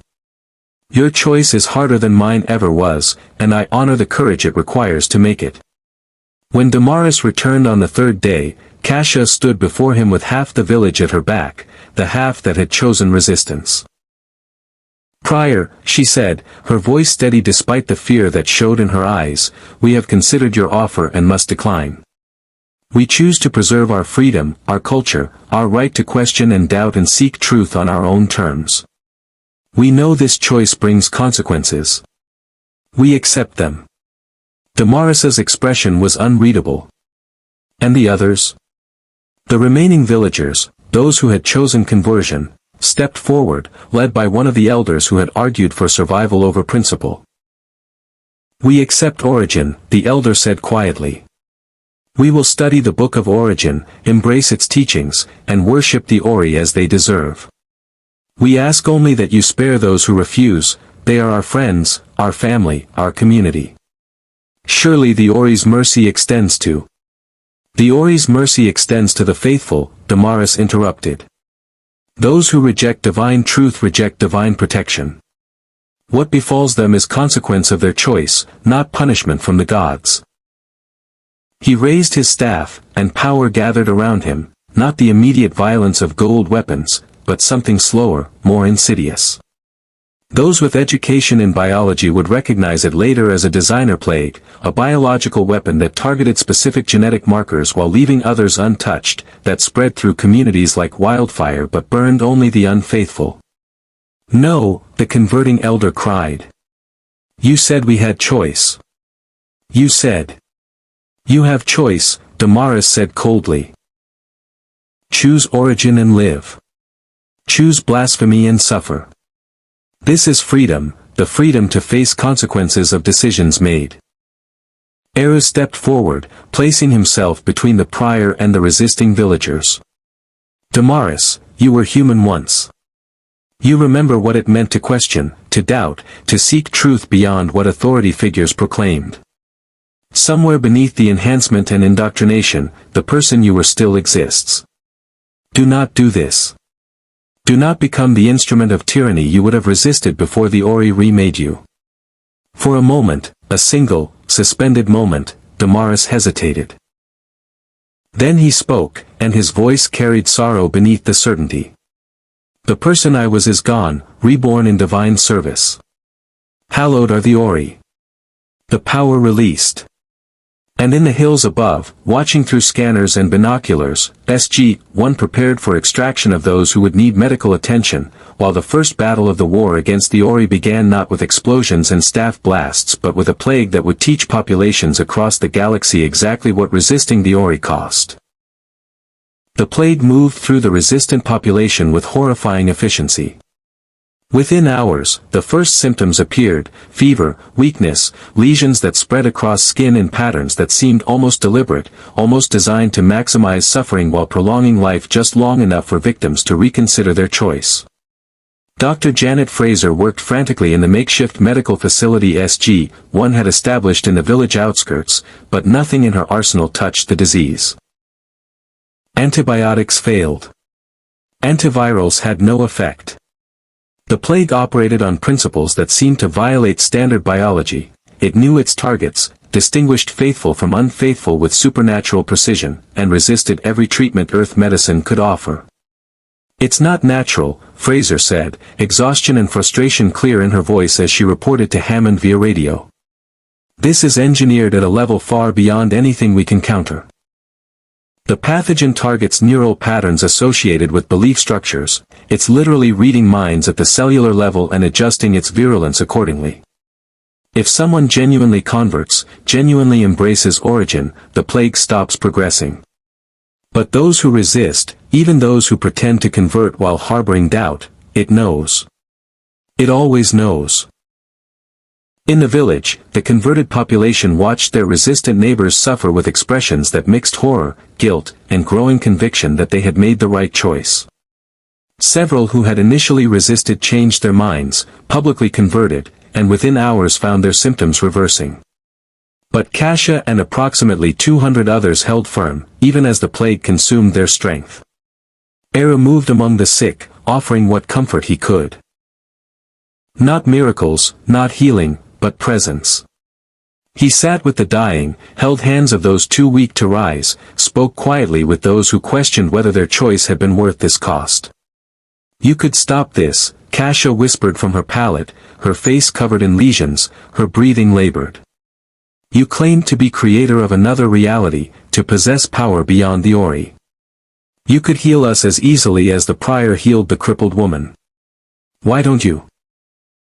Eru's expression carried sorrow that seemed to age him millennia. "Because healing you through power would make me no different than Damaris, demonstrating miracles to compel belief, proving authority through overwhelming displays that leave no room for genuine choice. If I heal you, I prove that power is what matters, that whoever can perform greater miracles deserves worship. I refuse to win that way, even when refusal means watching you suffer." "Then your principles are worth more to you than our lives," she said bitterly. "No," Eru replied gently. "Your freedom is worth more to me than even your lives, because without freedom, life becomes mere existence. If I force you into my debt through spectacular rescue, if I make you dependent on my intervention, if I demonstrate that following me brings miraculous protection while following your own conscience brings death, I enslave you as surely as the Ori do, just with prettier chains." Tears tracked through the lesions on Kasha's face. "I'm going to die for freedom I can't even exercise anymore. My children will grow up without their mother because I refuse to worship false gods. How is this better than submission?" "It isn't better for you," in this moment, Eru acknowledged, and the honesty was brutal. "You are paying a price that may seem unbearable. But your children will remember that their mother chose principle over comfort, chose truth over lies even when truth brought death. They will grow up knowing that some things matter more than survival, that courage exists beyond battlefield heroics, that saying no to tyranny, even cosmic tyranny backed by genuine power, is itself victory regardless of physical outcome. Will they remember me, or will they remember a fool who chose death over pragmatism?" Eru was quiet for a long moment. Then he spoke, his voice carrying weight of ages. "In my own creation, there was a halfling named Frodo who carried a ring of power to its destruction. The quest broke him. Wounded him in body and spirit so profoundly that he could never truly heal, could never fully return to peaceful life he had known. He paid a price for saving his world that many would call too high, would deem foolish sacrifice when others could have carried burden instead." He paused. "But Middle-earth was saved because Frodo was willing to pay that price. And those who came after, those who lived in the peace his sacrifice purchased, remembered not his pain but his courage. They remembered that when darkness seemed overwhelming, when evil appeared unstoppable, one small person chose to stand anyway. Your children will remember the same of you, Kasha. You stood against gods with real power, refused to bend even when bending meant survival, chose freedom even when freedom meant death. That is not foolishness. That is the essence of courage." From the doorway, Daniel had been listening. "Actually," he said quietly, "there might be a middle path. Eru, you said you can't heal them without violating your principles about not demonstrating power. But what if someone else healed them? What if we found a medical solution rather than miraculous intervention?" Carter joined him, her tactical mind engaging the problem. "The plague is engineered, but it's still biological. If we can sequence its structure, understand its mechanisms, we might be able to develop a counteragent. It would take time, weeks, maybe months, but it's possible. Time these people do not have," TLC said grimly. "The plague will kill most within days." "Then we need to buy time," O'Neill said. "The Takare have stasis technology, right? Could we put the infected in suspended animation while we work on a cure?" Jacob's voice crackled over the radio. "Theoretically, yes. But we'd need to transport them to Takare facilities, and even then we'd only be delaying the inevitable unless we can actually develop a cure. The Ori have been perfecting these plagues for millennia, they're designed specifically to resist conventional medical intervention. But not unconventional intervention, Carter said, her eyes lighting up. Sir, what if we combined ancient medical technology with Takare stasis chambers and Asgard cloning knowledge? The Asgard have been studying biological engineering for millions of years trying to solve their own genetic degradation. They might have insights we lack. That's a lot of ifs and maybes, O'Neill said. But it's better than watching people die while we philosophize about principles. Eru stood abruptly. Do it. Transport the infected to Takare facilities. Pursue every avenue of medical research. Work with the Asgard, the Ancients databases, whatever resources you can access. If you can develop genuine cure, not miracle but medicine, not divine intervention but scientific achievement, you demonstrate something crucial to the galaxy. What's that? Daniel asked. That resistance to the Ori is not futile. That their power, while real, is not absolute. That humans with ingenuity and cooperation can counter even designer plagues from ascended beings. Eru's expression was fierce. The Ori want populations to believe that only conversion offers protection, that only worship brings survival. If you prove that false, if you show that science and alliance and human determination can match their miracles, you undermine their entire theological foundation. Hammond's voice came through the radio, having listened to the entire exchange. Proceed with medical evacuation. Colonel Carter, coordinate with Jacob on Takare stasis technology. Dr. Fraser, contact Thor and the Asgard. Call in every favor we have for their expertise on biological engineering. Daniel, access the ancient database for anything on combating Ori plagues. This is now a research priority for every allied faction. General, O'Neill said, this is going to take resources, time, coordination across multiple species. We're talking months of research with no guarantee of success. I'm aware, Colonel, Hammond replied. But Eru's right. If we can do this, if we can prove that the Ori's power can be countered through cooperation and ingenuity rather than submission and worship, we change the nature of this war. We give every world facing Ori conversion an alternative to either accepting origin or dying in resistance. We show them that there's a third path. Over the following months, the project consumed resources from across the Allied coalition.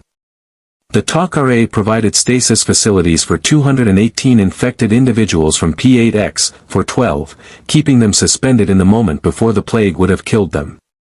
The Asgard, represented by Thor, contributed genetic analysis capabilities far beyond Earth's technology.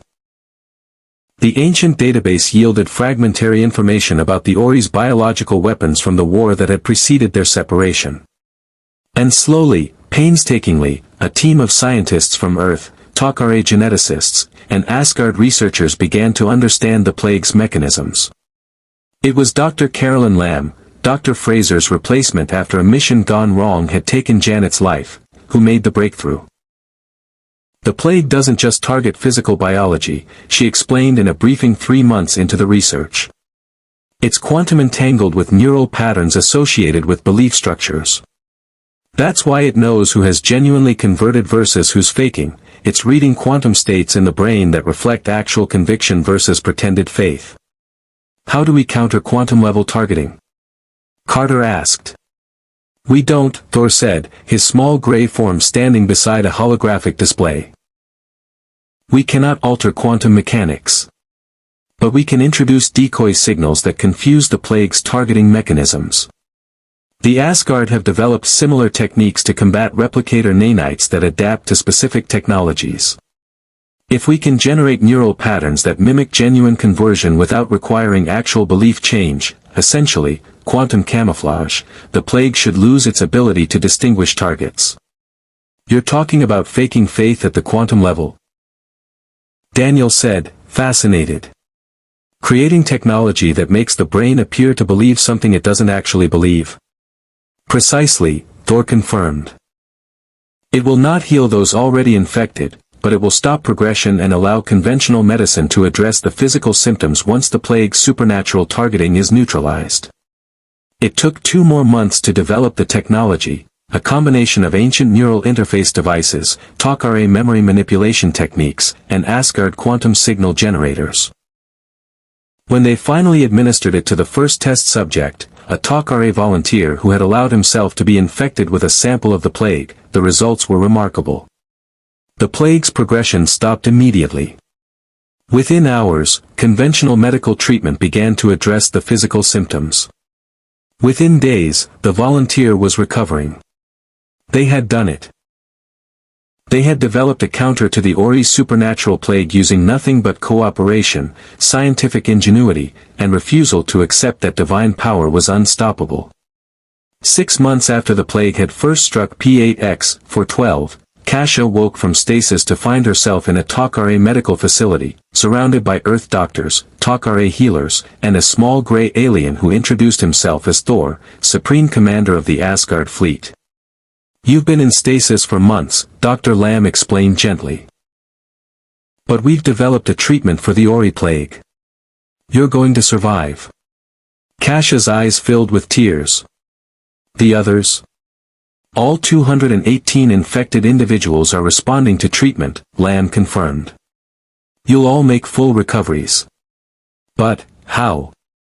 "The prior said only conversion could stop the plague. He said the Ori's power was absolute." Eru stepped into view, and Kasha's expression shifted to something between accusation and gratitude. "You said you wouldn't heal us through miracles. You kept that promise, but you didn't mention others would find another way." "I hoped they would," Eru acknowledged. "But I could not promise it, could not guarantee that human ingenuity would triumph over divine plague. That uncertainty was genuine. If the cure had not been developed, you and 200 others would have died. I took that risk because the alternative, proving my authority through overwhelming miracles, would have enslaved you to me as surely as the Ori enslave their converts. You gambled with our lives for your principles," Kasha said, "but there was less bitterness than there might have been." "Yes," Eru said simply. "And I will not apologize for it, because apologizing would suggest I made wrong choice. But I will acknowledge that you paid the price for my refusal to compromise on freedom's worth. That burden fell on you, not me. For that inequality, I grieve." Carter spoke up. "The important thing is what this means for the war against the Ori. We've proven their plagues can be countered, their miracles matched through cooperation and science. Every world facing conversion now has an alternative.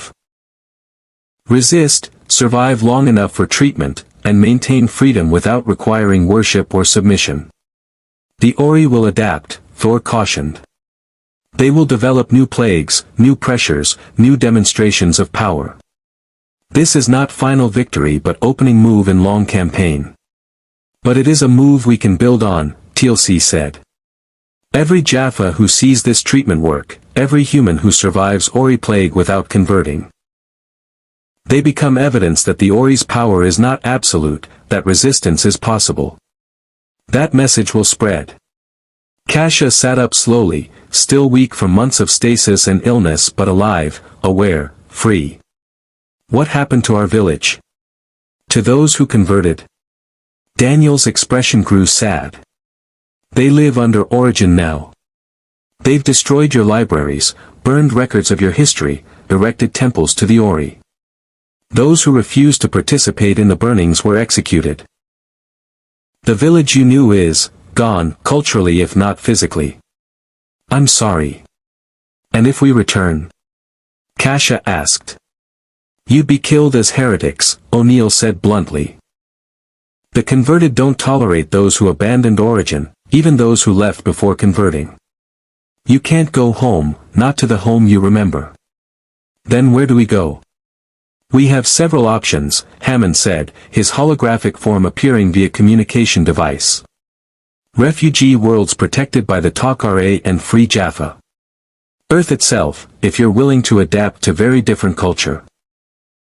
Or we can help you establish new settlements on unclaimed worlds, give you chance to rebuild without Ori presence." Kasha looked at Eru. You're not human. You're not even from this reality. Yet you risked everything to give us choice we wouldn't have had otherwise. Why? Because I have witnessed slavery dressed as salvation in my own creation, Eru said quietly. Because I cannot stand idle when parasites and false gods claim authority over beings capable of greatness if given freedom to achieve it. Because you deserved better than the choice between submission and death, and I could help provide that alternative even if I could not guarantee its success. He paused. You chose courage when courage brought only suffering. That choice echoes across reality itself, Kasha. It matters more than you can possibly know. She nodded slowly, then made a decision. We'll establish new settlement. We'll preserve what we can of our culture, teach our children what the Ori wanted erased, and we'll make our home a place where refugees from origin can find sanctuary. If others seek to resist, to preserve their freedom despite the Ori's threats, they'll know there's place for them, people who survived the plagues and lived to tell the truth. We'll support that settlement, Hammond promised. Resources, technology, defensive training. You'll be part of the alliance against the Ori, not as soldiers, but as living proof that resistance is possible. 3 months later, Eru stood in Stargate Command's briefing room as reports flowed in from across the galaxy. The Ori's expansion continued, world after world falling to Origin's promises and threats. But increasingly, populations were hearing about the cure, about P8X, for 12's resistance, about the alliance of species working to counter the Ori's power. Conversion rates were slowing. Not stopping, not reversing, the Ori still gained ground with horrifying efficiency. But the exponential growth they had expected was meeting unexpected resistance, friction in the machine of their expansion. It's not enough, Daniel said, reviewing the statistics. We're slowing them, but not stopping them. Eventually they'll reach critical mass where their power becomes overwhelming. But we've proven they can be resisted, Carter countered. We've demonstrated that their miracles can be matched, their plagues can be cured, their theological claims can be questioned. That's foundation for longer resistance than they anticipated. The question, Hammond said, looking at Eru, is whether you're planning to remain with us for this longer resistance. You've been here almost a year. You've helped establish philosophical framework for opposing the Ori, demonstrated alternatives to their authority. But you're not from this reality, you have your own creation to return to. Are you staying for the duration of this war? Eru was quiet for a long moment, his expression distant. I have been away from Arda for longer than I have been away in ages uncounted. My children there manage without my direct presence. I gave them free will precisely so they could operate independently, but I feel the pull of my own creation, the reality I shaped and sustain. So you're leaving, O'Neill said, not quite accusation but close. I am returning, Eru corrected gently. But not abandoning. The breach between realities that brought me here remains open, however tenuously. I can return if crisis becomes desperate enough to warrant it, if the Ori threaten existence itself rather than merely tyrannizing populations. He met each person's gaze in turn. But you do not need me for what comes next.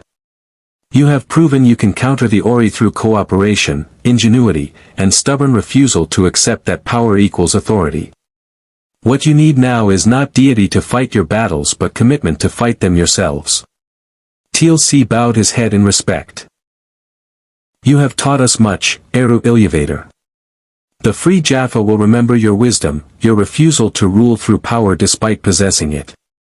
You have shown us what divinity should be, and thrown into sharp relief what the false gods, including the Ori, truly are. The Takare honor your service, Jacob added.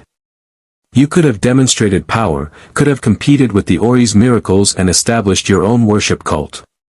That you refused, that you prioritized freedom over influence. That is lesson we will carry forward. Daniel stood and approached Eru. Before you go, I have to ask, will we ever see you again? Is this goodbye forever, or just, goodbye for now? Eru smiled, sad and warm simultaneously. If the Ori threaten to unmake this reality, if they achieve power that endangers the fundamental structure of your universe, I will return. I cannot allow such destruction, even in creation not my own.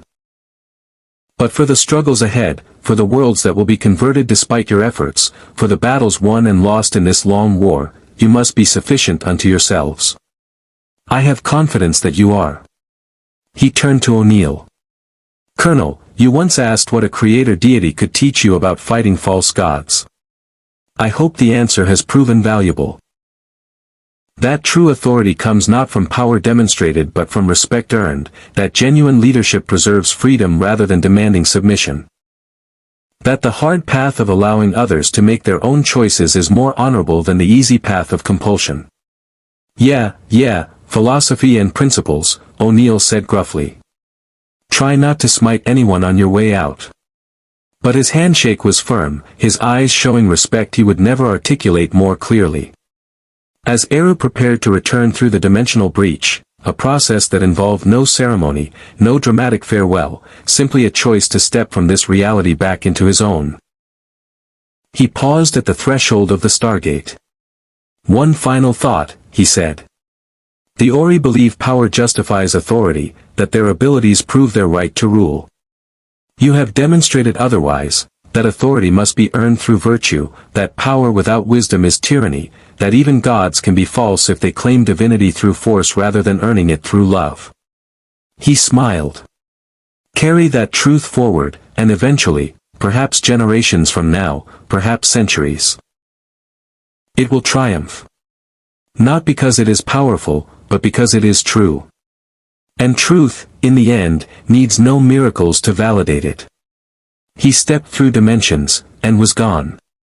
In the months and years that followed, the war against the Ori would test everything the Alliance had built. Worlds would fall to origin despite the cure for plagues. Populations would convert despite knowing alternatives existed. The Ori's power would prove overwhelming in ways that medicine and technology could not counter. But throughout it all, scattered across the galaxy, communities like Kasha's settlement would persist, places where those who refused origin could find sanctuary, where truth could be spoken without fear of eternal punishment, where freedom was valued enough that people chose it even when choosing it brought suffering. And when the final confrontation with the Ori came, when Merlin's weapon was deployed, when the last of the ascended false gods fell, those communities would remember that a creator from another reality had once walked among them, had refused to rule despite possessing power to do so, had taught them that courage meant standing for principle even when standing brought only pain. The SGC's official record of Eru Ilúvatar's time in their reality filled 17 volumes, archived in the deepest levels of Cheyenne Mountain. But the real record lived in the hearts of those who had met him, in the communities he had inspired, in the philosophical framework he had provided for opposing tyranny regardless of its theological trappings. He had come as witness, as teacher, as example of what genuine divinity might look like if such existed. He left having planted seeds that would, in time, grow into resistance the Ori could not easily suppress, not through greater power, not through superior miracles, but through the simple, stubborn human insistence that freedom was worth whatever it cost. And in Arda, in a creation far removed from the Stargate universe's struggles, Eru Ilúvatar returned to his own children with stories of another reality where free people stood against impossible odds, where courage manifested not through physical prowess but through refusal to submit, where humans, his favorite among all the children of Ilúvatar across every reality, had once again proven themselves worthy of the gift of free will he had granted them. It had been worth the journey. Worth the risk. Worth bearing witness to courage that transcended the boundaries of reality itself. The tale of Eru Ilúvatar's passage through the Stargate universe became legend not because it ended tyranny, the Ori's defeat would take years and cost millions of lives, but because it reframed the struggle itself. When populations across the galaxy faced priors demanding conversion, they remembered a creator deity who had refused to demand anything, who had stood against false gods not through greater miracles but through unshakable testimony that power did not equal authority. The quantum plague cure spread through Takare networks, reaching worlds before the priors could. The Free Jaffa rebellion gained theological ammunition. If even supreme creators did not demand worship, what right had parasites and ascended tyrants to require it? The philosophical framework Eru provided became foundation for resistance movements that the Ori could suppress physically but never quite extinguish spiritually.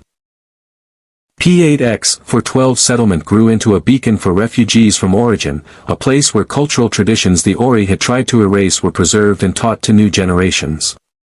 Kasha lived to see her grandchildren grow up free from the Ori's domination, raised with stories about the visiting creator who had valued their freedom more than their worship. And somewhere, in the dimensional breach between realities, the pathway Merlin had accidentally opened remained, thin, unstable, but present. Should the need arise, should tyranny threaten existence itself, the way back remained possible. But for now, the struggle belonged to those who inhabited this reality, who fought their battles with courage earned through choice rather than miracles granted through submission. Eru had taught them well that freedom's worth could not be measured in comfort or safety, that standing against cosmic tyranny required no divine intervention if mortals possessed sufficient courage, and that the simple act of saying no to false gods was itself victory regardless of physical outcome. In Stargate Command's archives, the final entry in Eru Ilúvatar's file contained a single quote, attributed to the visiting deity shortly before his departure: "You are sufficient unto yourselves. You always were. You merely needed to believe it." They did. And because they did, even gods would eventually learn to respect the humans of Earth. Not for their power, not for their technology, but for their stubborn, magnificent refusal to accept that anyone, however powerful, had inherent right to rule them without their freely given consent. Indeed. More stories await.